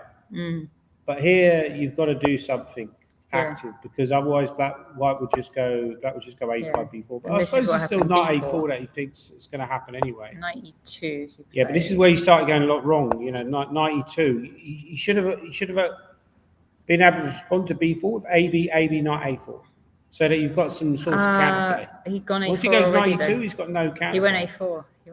So he couldn't. Yeah, just wait with that position. Wait for black to go b4. Then you take and always go knight a4 to c5. Computer's wanting to just move this rook along. But the knight is much worse on e2 than it is on c5. I guess his idea was to go knight g1, knight h3 maybe. Or knight f4, but knight f4 apparently is not very good. Yeah, that's what happened, knight f4. And then black's got... Yeah, black is just playing this perfectly. Black's very playing impressive on game by black, actually. queenside and kingside, isn't he? Yeah, He's managing this. I'm surprised his Shrewsbury is not higher rated than he is. He's another one who's underrated. I guess he will be, yeah. Yeah, so apparently now even sacrifices like bishop e3 work and just basically just go for brute force tactics. Bishop e3. That move like bishop e3 is just crushing, right? So you didn't want to break at any point, did you? You just want to go straight through? I think. Would you want to? Oh, I'm not bothered. I'm not bothered. I'll just go straight. I don't want to stop and start the stream because I just haven't set it up to do that. Keep going. Yeah. All right. Where do you want to go next? Well, should we go back to the top boards? We haven't seen Davis game for a while. Or should we just see Paul Motwani? Yeah, we'll have a look. Just because everybody's asking about Paul. Paul is one of the nicest guys in chess. Yes. He's a lovely guy, right? Yeah. Unless you're playing him at chess. Then he's scary. Then he's a good player, actually. Yeah. Lived in Belgium for years. I don't know if he still lives in Belgium. But sorry. I think he married a Belgian woman. So, yeah. I was just thinking, you joined it at a nice time. Look at his last move. Rook takes e6. Oh, wow. This could be the best game prize already. Yeah. Nice move, isn't it? And so... Fairly obvious. If the pawn takes? Bishop c2 he wants. Bishop c2. Light square symphony. King h8, knight g6. Oh, that's very nice, because you go knight e5 to block the bishop. King g8, knight e5, and then you get access to g7. Knight e5, and the king can't come out this way. Maybe there's other ways to win, but that's the simplest. That's good though, isn't it? Very nice, yeah. Williams is doing well. Simon Williams apparently is doing well. Is he? Because he wasn't earlier, was he? Let's see. I thought it was going to end in a draw, but apparently Simon's now winning. Okay, yes, something. So what did he do? How did he avoid Where were we? Because yes, this was it, and we were. No, it was earlier than that. It was even earlier than that. Because we saw it round about here. King he tried rook e6. Rook e6. We didn't think that worked. No, maybe Stanley didn't respond in the best way. I think Simons actually might do well in this tournament because he's done that chess boxing and he's forced him to be disciplined, right? With all the training, which is often his weakness, is that he can be a little bit lazy at times, like a lot of us. But then he's forced to be very disciplined. So it's probably going to help his chess. and I think he's probably been trained on the chess as well as the boxing. Yeah. Are you a fan of boxing? Not boxing itself, but I have watched some chess boxing, and I was the chess referee part of a chess boxing match before. Yeah. Well, then the guy the guy got his shoulder dislocated in the first round of the boxing part. Yeah. I was like, what am I watching? I mean, I would say that boxing it's kind of similar to chess in a way, because it's like in chess you can play great for the entire game, but then you just get knocked out at the end. And it's the same with rook f6, typical Simon tactic, which I think Stanley might have. I can't actually see what I can't. Oh, if you take the going queen h7 and taking on c7. You take on c7. Yeah. Okay, and this is what happened. Yeah, queen h7. So I'm gonna just put the engine on after this move and see whether Stanley had something here. Well, could we work it out? Should we work it out? No, don't turn it on yet. Too late. Oh no, you've turned it on. I turned it on, but you didn't see, so that's good. Okay. No, it's queen c5 was the move, right? Mm. Yeah, he's just overlooked this rook f6 idea, I think. Queen c7 was a blunder. Yeah. Yeah, because the problem is that the white queen is very active here. Black doesn't have any play, and the king is weak. The white king is completely safe now with the black queen off the board. So there's a lot of situations where the two rooks are better than the queen, but in a situation like this, where the rooks haven't really got any targets and the black king is safe, not safe because it's constantly exposed to the white queen, it's not a good version of that kind of position, I would say. So queen d4, yeah, this is Simon's wheelhouse. He's a very good technically. When he gets a good position, he's a very good front runner. I don't think Stanley's going to survive this. He's also calculates very well, I think his idea is rook d8. He's probably going to take on f6 and go queen e5 or something like. Or bishop e6. I think his idea is actually. So rook d8 was bishop e6. Which looks really nasty. Because where do you move the rook? I guess you have to go backwards because you have to keep. Yeah, then I have options like queen a7. Yeah. I'm not sure if they win, but they look quite scary. Oh, right? it's all pretty scary, isn't it? Yeah. Maybe I could go h5 here. h5, okay. Or is that too much? There's rook d6, I guess.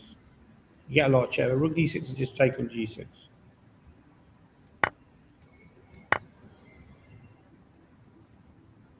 Yeah. Yeah, it doesn't look good, right? No. Yeah, I think Simon's going to win this one, definitely. That's where they're at. Yeah. Sorry for Stanley, because he's obviously a very good player, but... And he was doing well that game. It kind of comes back to what I was saying earlier about, I think his calculation could be improved almost, because he got bluffed out of that line of rook b4, and then later on he blundered with queen c7. So maybe he needs to work on the calculation side a little bit, even though he's obviously intuitively very strong. Wadsworth is winning, and then won already. Let's see. Oh, Wadsworth won. Yeah. What's happening on the top board? Should we have a look at the top boards? It's really where the action is. Yes. Oh, actually, Villiers is just holding. But Wayne Jones has interesting. won already. Wow. Wayne won. So we kind of expected. Yeah.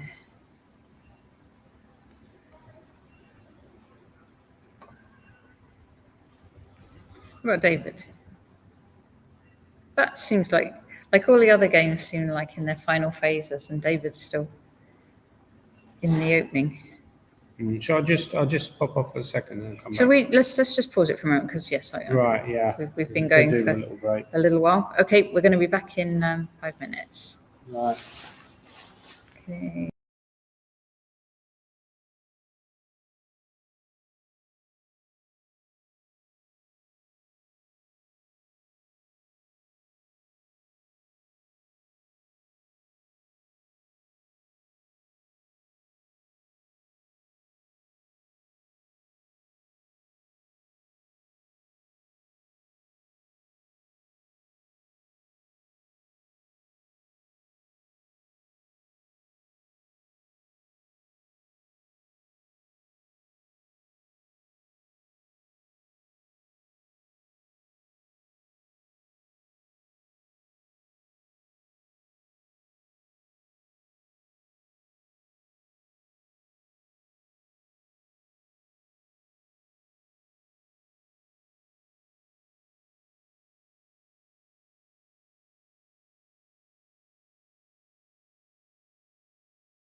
Hello, everybody. Welcome back. I'm joined by Matthew Wadsworth, who is going to show us. You've just had a very nice game. Just finished, yeah. Just finished. Nice to have a first round win. Yeah, lovely. Hi, It's always everyone. good to have a win under your belt, isn't it? Yeah. Okay. So I'm going to put you there, and you can. Sounds good. Yeah. So my first round game, I started with black. My opponent was Maxim Larchikov, Ukrainian kid, I think around 15, 16 years old, improving very quickly. Have you played him before? First time I played him. I sort of got the feeling it would be a very dangerous, tricky first round. And yeah, sort of prepared quite a lot to sort of, he was almost entirely a D4 player, but has played a few different lines. I decided to play the Slav. So we get the sort of starting position fairly quickly after 4 knight C3. And then I prepped this line starting with D takes C4, the classical variation. This is all pretty mainline theory. Were you expecting this? This was one of the lines I was expecting, yeah. So after E3, E6, bishop takes C4, bishop B4. This is all very standard. White's a little bit better, but there are a lot of different lines that both sides can try. And the first sort of point where I can really decide what to do is, I think, here, where there are lots of different good moves. Knight BD7, bishop G6, quite a few different. I decided to go for knight E4, which actually first played in the World Championship match 1937. Oh, really? Between so looking a bit of a way back. Exactly, yeah. The stem game for this is Alekhine against Erva, who somehow they played like the top engine moves up to like move 18 or something, which is pretty impressive back then. I think that's some very sharp line starting with G4. Instead, knight takes E4 is a bit more sort of natural, but White's sort of not getting that much out of the opening after the exchanges. So here I was fairly happy with how the opening's gone, but also it's a little bit tricky. Sort of how are you going to generate winning chances with black, which is kind of one of the toughest things about this sort of tournament. If you sort of have an opponent with white who's willing to just sit there very solidly, how are you going to try and create imbalances and create winning chances? So like here, I was pretty sure that the best move for black was C5. But you can see how that's... want to play it just in case it... Exactly. I think it's very likely to liquidate to something quite drawn. So I decided to try and keep a bit of tension, first with knight D7. And then, yeah, after bishop D2, offering the exchange, I wasn't sure about A5. It gets this slightly dodgy pawn structure. So you see the computer saying bishop D2 is best, but absolutely. It doesn't kind of quite... Yeah, I thought after bishop D2, the game would just get a little bit too drawish. Yeah. So this, maybe it's not objectively the best, but at least you get some sort of, there's some sort of imbalance. And I thought it was probably a bit worse, but there's still a lot of play to go. And yeah, so the next moves I think were all fairly logical.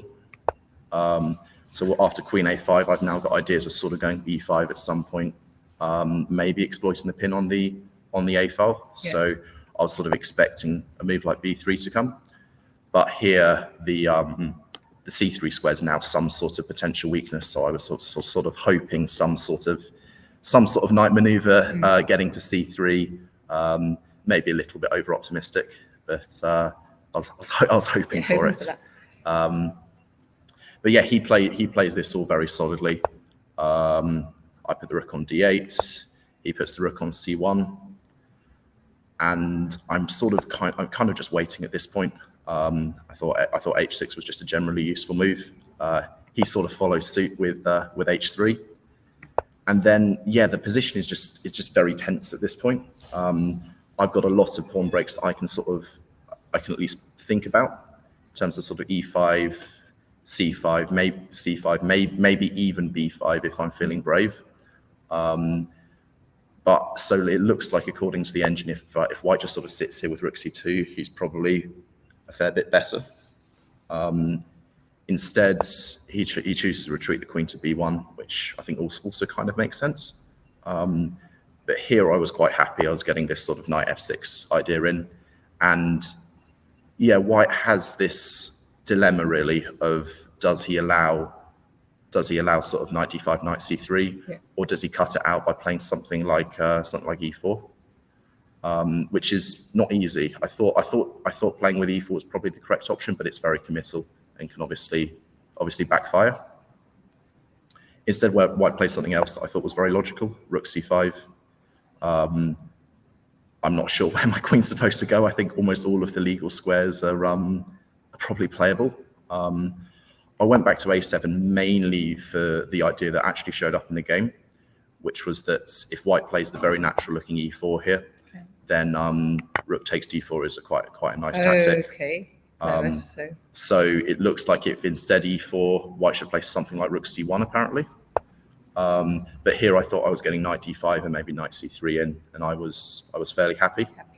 There's still a lot of play to go, but there is a way of playing it, of course, apart from knight on c3 and nothing for that exactly. There's definitely a concern. The one thing I was maybe counting on a little bit was that the rook on c5 would have similar sort of problems if the knight gets to c3. But it's not. Even if I get the knight to c3, it's not clear that if it's actually even that good there.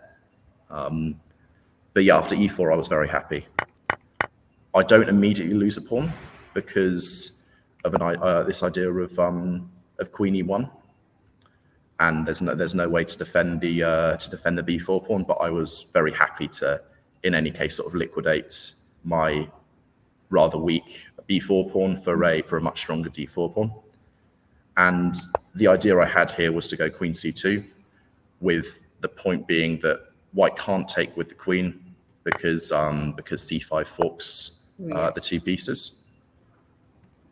But if he plays rook takes b4, which I think certainly is the logical move to play, the engine's saying that rook c4 and maybe black can try to survive this sort of thing down a pawn, but it looks very unappetizing, I think. Instead, after rook takes b4, my idea was to just take control of the d file, and white's looking at some very nasty threats here, putting the rook on the back rank. You have lots of fans in the chat. Do I? You do. Yeah. How's the chat been going so far, by the way? I know it's first round is. First round, yes. Yeah, thank you, everyone.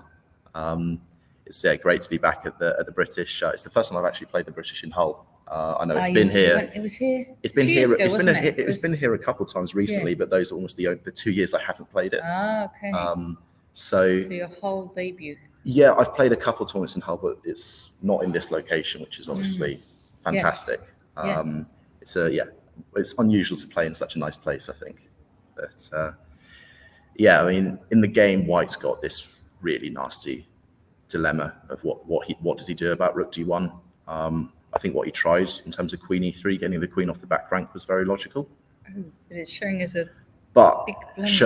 showing as a blunder on the evaluation exactly.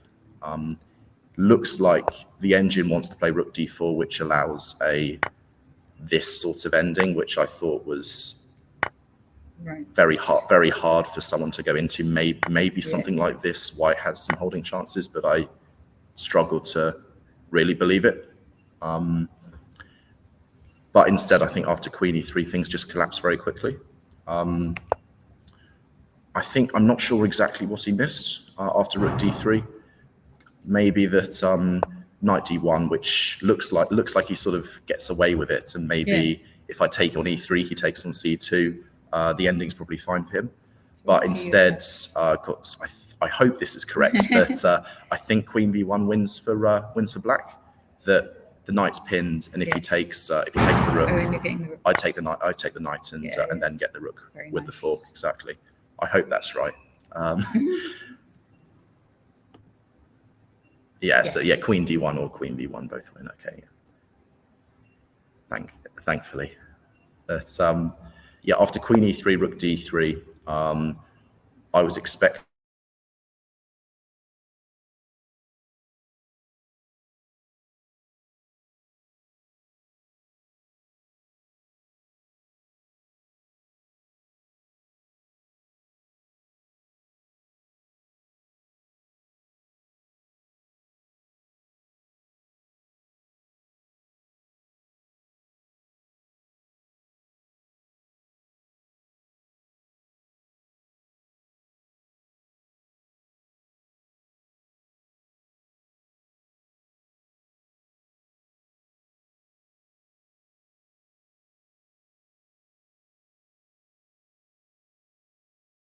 stream yet. Let's put us back on there. There we go. I think we only lost for a minute. There we go. We're definitely back, or Yeah. I think. Yeah. Okay, yeah. yeah. We should be back. But after Queen F4, I'm not sure things are too clear, but Queen A7 allows this sort Can I of, just yeah. do one more thing? Let's refresh that. Yeah, we are back. Good. We are back. And you've got your mouse back. Yeah, so after Queen A7, yeah, I think this idea, he's getting a bit short on time here, so maybe time pressure sort of leading to some overlooking some things. But this idea with Queen C1 check, King H2 is forced, Queen F4 check, G3 obviously drops the knight, so he's got to go back actually to H1 to stop immediate mate. But then after this check and knight takes E4, I think he has to give up the exchange with rook takes E4 to not just be dead lost. Yeah. And he's so still dead lost. and even then, I think it's yeah, I think quite fairly fatal for White. So he resigned.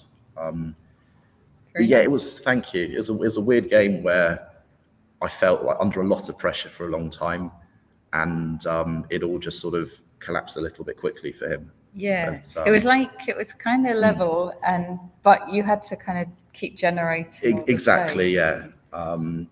And yeah, I think if he hadn't sort of missed what he missed with E4, yeah, the game would very much still be going on, and I'm not sure I would have ended up winning it. He was playing very well, but yeah, glad to get the win. And congratulations. Thank you. On to tomorrow. We'll see who I play. Thank you. Yeah. The tournament. It's yeah. So thank you everyone. And yeah, maybe sort of come back at some point. Day. Exactly. Yes, yeah. But thank you. Thank you so much. You want to show yours, Jack? Oh yeah, I didn't get odds on that. It was what? Which board were you on, Jack? 41. You'll be able to find it, will you? Almost right at the bottom. Bottom. 41. There you go, Jack. Yes. Okay. We now have International Master Jack Rudd. Yeah. Okay. Oh, shall we flip you around so it's you want to show us black? Yeah. There we go. So, did you get the opening you expected? I hadn't prepared for him at all. You had no expectations. I spent my morning inputting games for the weekend congress. Okay. So you had a chess ambiance, but not actual prep. Yes, right. Yeah. I probably wouldn't have done prep either way, but right, so yes. People may be surprised to see me play b6 rather than c5 here, but I was in the mood for a bit of a quiet game. So yeah, the old Kasparov move. I was thinking, there's an idea I could play bishop takes f3. All right. If I was going to play c5, but I just didn't really like it after gf. Might just get a nice center and not too much play. I could play d5, yeah.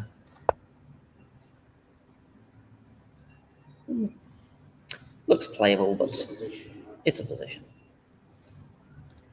I went for d5. Yes, I mean, if I play c5 here, we get a position like this, which I think looks like just a good Benoni for white. Yeah. Anyway, so d5.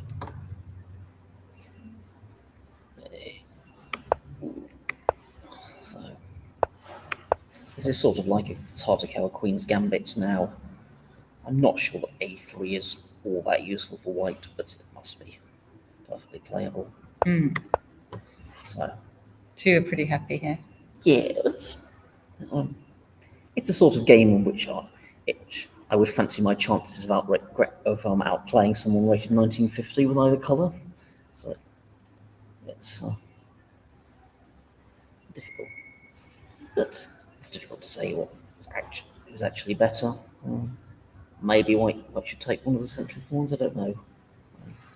I was quite happy to see him castle on there. Did that, so just set things up for the IQP. Yeah. If he goes, knight takes d5, no, bishop takes g5. Again, I was reasonably happy with that. So he took on e7. He took on e7, take the queen. Okay, so you got your isolated queen. I got the position. isolated queen's It's all position. blockaded. It's all blockaded, yeah. This is a bit weirdly placed, but other than that, I'm reasonably happy with where my pieces are. So let's put the knight back there, stop any bishop a6 ideas, and also prepare to bring the knight to a better square on c6. Yeah. So, tries to take the long diagonal, so pose that. And the knight completes its rerouting. So you've had the bishop blockade, and now you've got the queen blockade. Yes. Yeah. And in a minute. The knight goes on there. Yes. There we go. All the pieces take turns. I'm not sure that I didn't ever put a rook there, but yes. With his having played h3, I do have some ideas of the knight going to f4 and harassing that. Kind of sack, yeah. Yeah, it's just playing to see what gives.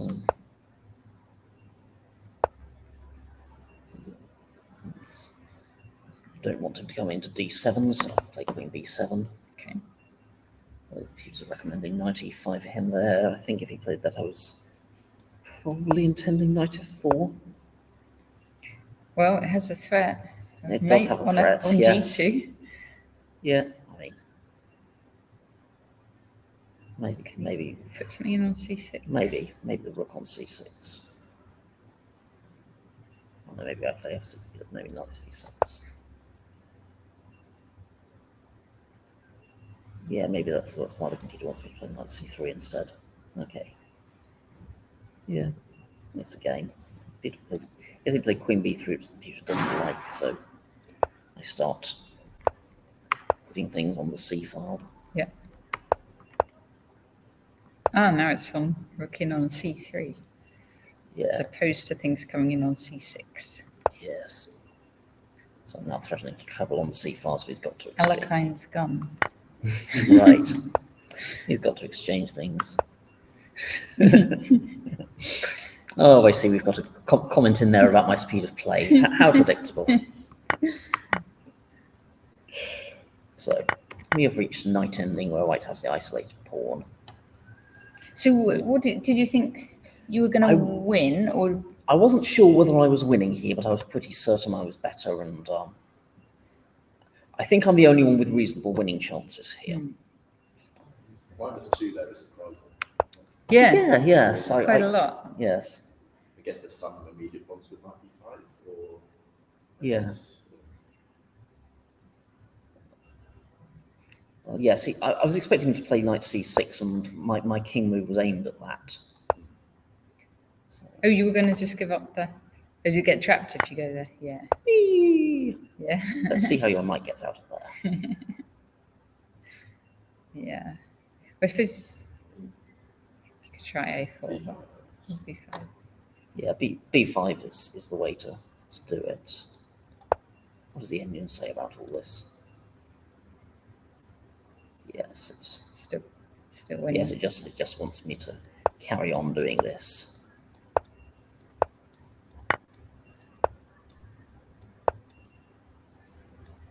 Oh, yes. Even this is completely Yeah. Because of my outside pass pawn, its king is just really badly placed for it, and he's still got the IQP that's still weak. But, Yeah. It's still surprising to me it's yes, so winning, but yeah.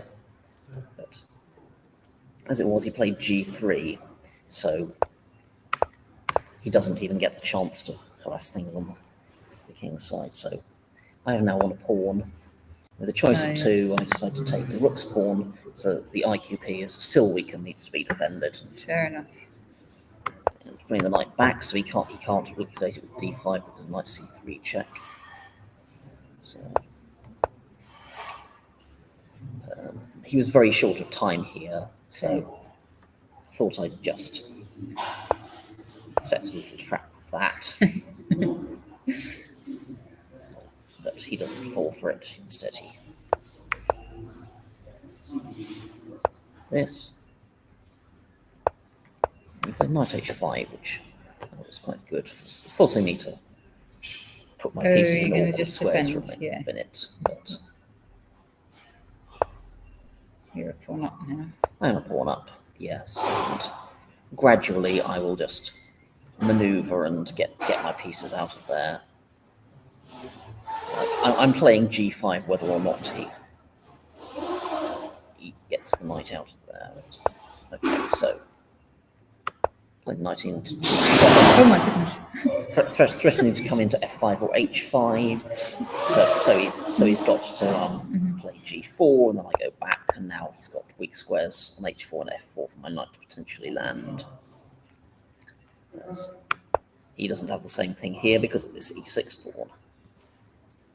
So the knight can't go to the natural square on e4 because the pawn ending is easily winning. Oh yeah. So gradually bring the knight round back to d5. And he still can't exchange. Still can't exchange, yeah. Pawn endings are all winning.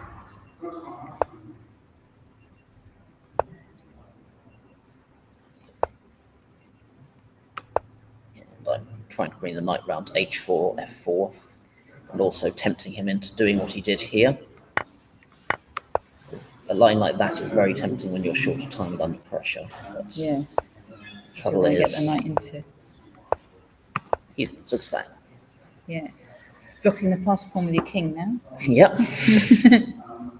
Yes. He's Zugzwang. Okay. And he's going to just lose a pawn. Yeah. So,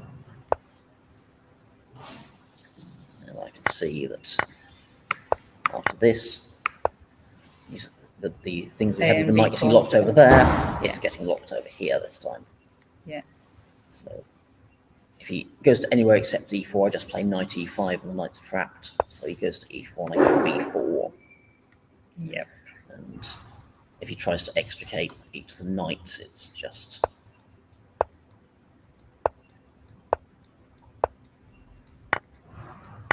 my king's far too fast, and it would be even if I didn't have this. Oh really? Yeah.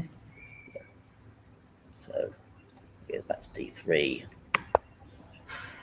king e4, a5, knight g4, knight takes g4, and he resigned here. Well played, Jack. Thank you. Round 1 win. Yeah. As Matthew was saying, good to chalk up a win. Good to chalk up a win, yes. 57 seconds versus an hour 46. Oh my goodness, an hour 46. No, hang on, how much time did you start with? An hour and a half, and got another half hour move from 40. Okay, so you used a little bit. So 14 plus increments. So I think I'll make that 44 minutes overall. So. Yeah. Well, congratulations. Thank you. Okay, cool. Anyone else wanting to show a game? Or Danny, do you want to come back? I'll come back on, shall I? Yep. Yeah, this is what it's all about. Right. Thanks, Gone, but Shall I drive? Okay, so interesting developments, by the way. Oh, tell us. Board 1? Board 1's still looking drawish, I think.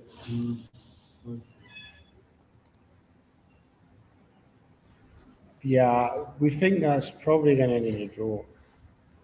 Well, nice result for Tom. But it's not a good result. Not a good I result actually for got a Mickey. feeling. I just had this feeling right now Yeah. that I think it's going to be a big score that wins it. Do you? The quality at the top is so high, and there's going to be people racing at 4 out of 4 and 5 out of 5. And as soon as you drop a draw, it's already going to be difficult. Obviously, it's too early to say for sure. No, it will help though that you won't have to play the real top people for a little while. Although that's one Swiss Gambit, right? Yeah, but you're still going to get tough pairings anyway. It's not guaranteed you're going to win all those games. So there was an interesting moment, by the way, in the Ami Gartsi games. Ami's have a look here. turned it all around, right? And I think gosh. he won. Still going, it seems. Is it still going? But if you go back, turn off the engine. Okay. Very important. Because I'm going to give this to you as a test, right? Oh, no, I don't need to be tested. No. You need to be tested. No, it doesn't need to Well, happen. or the audience need to be The tested. audience, yes. Right, so go back to maybe move I've got 28. an idea. You'd like to be tested, wouldn't you? Come and be tested instead of me. Come. Which section are you playing? I'm going to sit you down. All right. You want to be on the street? Come. Victim for the testing. What's your name and which tournament are you playing in? Ankita, and I'm in the other venue. I'm playing under 2000. Under 2000. You got a test for an under 2000. Okay, so the test is, let's go back. What's the point? So at some point, white went bishop f4. Oh no, hang on. Yeah, it's giving it away. I've got to hide the moves. So queen So a5. Amit's white here. Yeah. Okay. Instead of queen a5 was a blunder, by the way. What is a better option for black? We could flip the board as well. So look at it from black's perspective. Difficult position because you're playing against 2,500 player by GM level. Stronger than most GMs actually. Ami, stronger than me. What did black play? So black went queen a5. So queen a5 was a mistake. Now, why? Also, that's another question. Why was that move a mistake? So firstly, let's answer why that move was a mistake, and we'll come back to that position. Can we work out why that was a mistake? What did Ami play? It's not so obvious all this, to be honest. It's just quite difficult puzzles. Queen e4, and then He went rook d1 actually. So queen a5 was a mistake because rook d1. Because the point is now, after rook d1, you have a problem meeting this threat of taking and then taking on d4. So go back to this position. So after rook d1, he took, they went a4, and then queen moved, and he took. Sorry, they went queen e4. So basically his idea is to take and then take on d4. yeah. And so he messed around a bit. White decided, actually that was a blunder as well. So it's all quite tricky. It's like both players probably short time. Sorry, this is where he went queen a5. Sorry, this is where he blundered. Sorry, queen a5 was a blunder. So instead of queen a5, so queen e2 was a blunder, by the way. So, okay, so queen a5 was a mistake because he took here, and then he took on d4. And now you have big problems defending that. So essentially you've got to work out what your opponent's resources are. When you have a position like this, it's just really very concrete because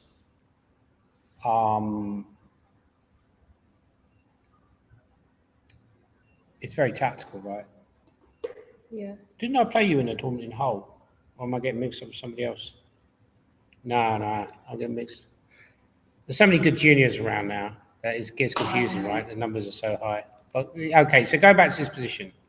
What should black do instead of queen a5? So we know queen a5 is a mistake. What should black play instead of queen a5? That's the question. It's very difficult. Is it like a win or a defending one? Well, black's better if they play correctly. So it's after queen e2, right? Yeah. The queen e2 was a mistake, apparently. So white doesn't want to make a draw because white is a higher rated player. So what should black play? That's a question for everybody.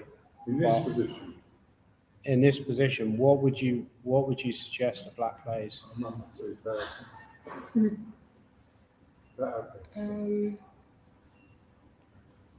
Knight A5. So let's work it out. So what's wrong with knight A5? Knight A5. Is there anything wrong with knight A5? That looks like a decent try. So basically the rook is attacked. If the rook takes, Oh, what about queen is hanging, right? That's a good try. And if Yeah. rook c8, queen c8. After what happens if I went here though? What would you do? This is what you got to think like. You got to think like try to think about your opponent's resources as much as your own. Because a lot of people don't even think about what their opponent's going to do. So the knight actually was doing a good job in a way on c6 because it was defending bishop. But now q1. I mean, I don't know to be honest. But rook e1 looks problematic.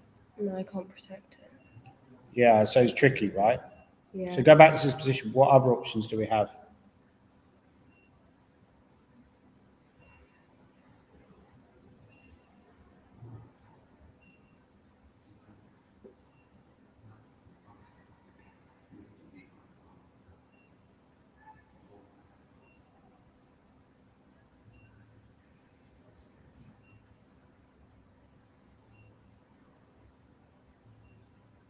Bishop c5. Bishop where, sorry? C5. D5, D6. C5. Where, sorry? Bishop c5. c5. So you can't just take. Oh, bishop c5. Yeah. If I go here now, what do you do? Yeah. No, Yeah, that's a problem, right? This is a hard puzzle then. This is a hard puzzle, but that's what you've got to do. You've got to test yourself with hard puzzles, difficult puzzles. So white's a piece down, but it's very active. Oh, so you want to change Bishop. these? Sorry? Rook takes bishop. Oh, because you saw. No, I guess because you're getting the pawn as well. Yeah. That is the correct answer, I think. But you're activating all your bishops and pieces. Because when you're being attacked and you're material ahead, sometimes it's a good idea to give up some of the material back. So if you take, what would you play though after take? Because I've still got the same ideas, like taking on d4, right? What would you actually play after pawn takes? What would be black's best move? Difficult, yeah, very tricky position. Especially as probably both players are short of time. Could you knight b4? Knight b4, yeah, good try.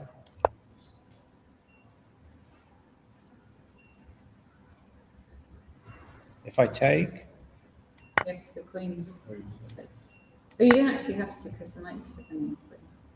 yeah, Let's say. you take with the queen, yeah, that might also be good. But I think it was saying that bishop f6 was the best because you're defending this pawn. So anyway, so that was one. Actually, there was one other one that I wanted to just one last one. You're free to escape whenever you want to. Okay, there's one other. Somebody showed me this position. They said like white missed a very clear win. This is the last puzzle. I'll let you go after this. Right. It was somewhere in the end game. I think white might end up winning this game anyway. But apparently white missed a much clearer win than what happened in the game. Hang on.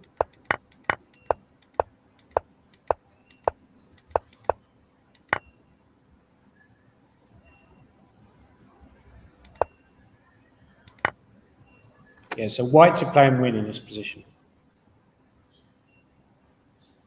So what he did in the game wasn't the best. A white player has a crushing move here, which wins the game, essentially. Yeah. So not the obvious move. Even We're wondering. I'm on my bluff and run. What is it? Well, no, but there might be a better move. That's the problem. That looks good, but All right, knight takes e6. Knight takes Check. e6. Looks good. No, that's not the move. That's not the move. it's too obvious. That's what I'm saying. Rook c6. Rook c6, yeah.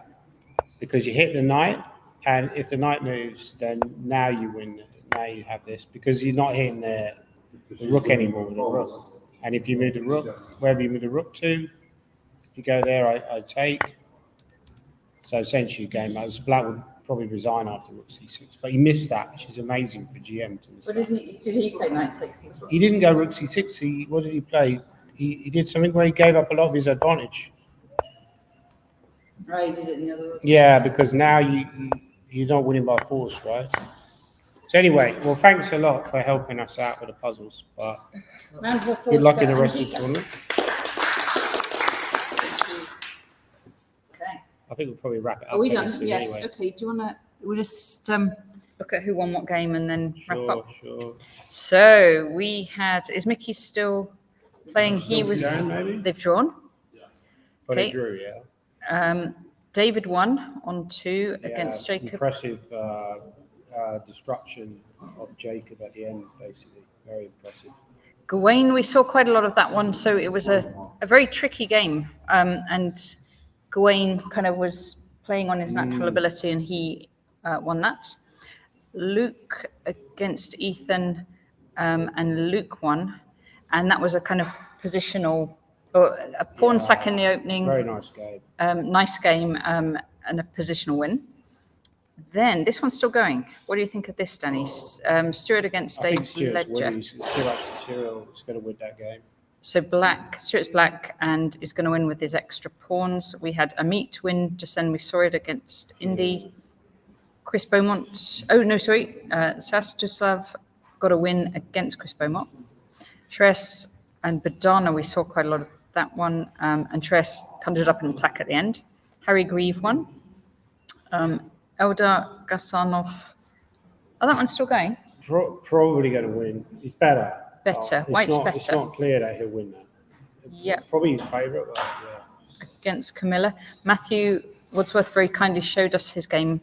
Nice game there. Simon Yoda against Willows. Stanley. We thought Stanley was doing well at one point. Yeah, he was. I think Yoda Willow is probably going to win against Super Tip. Yeah. And So so that's Simon interesting. turned that around and won. Trisha against Alan. That looks good for. Well, that is good I for thought that Alan looked good for Mary. Alan to me, but now the computer's saying it's good for Trisha. Oh, wow. Okay. Oh, you see, he's a piece up. Trisha's a piece up then. So Alan's got Yeah. She's had a some couple good of pawns results, for a though, piece. that's the She's same. a strong player. She's got. I think she got a WGM norm recently Did as well. she? Yeah, okay. So What was keep an eye happening on in the end of the David Howe game? Because I think that's worth looking at. Do you want to see it? Let's just, before we wrap up, should we just see what happened at the end of that game? All righty. Because Do you wanna- maybe, Do you want to drive? yeah, because it felt like a very even game. But David is so strong at, like, when he gets short time, as I've discovered a few times when I played him. Like, you just keep playing the same level.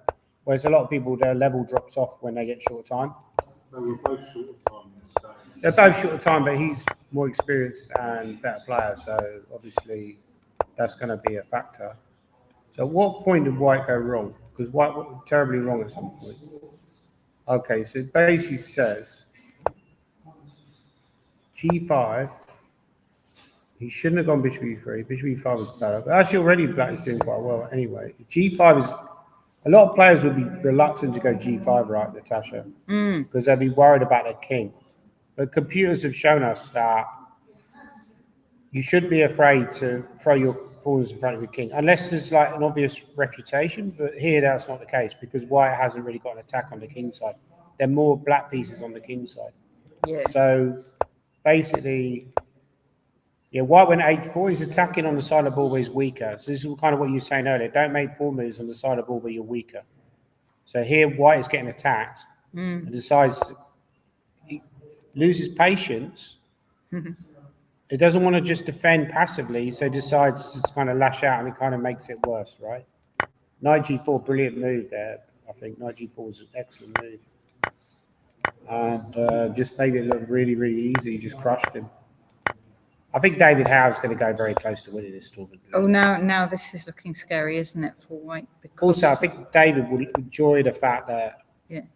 he's going to be top seeded in this tournament. Normally, he's won the British Championships before, but he's never as a top seed where he you've got people like Mickey there as well, and like, you know, Gawain and Luke and all the other top guys. If he can win this British, it'd be like a real feather in his cap.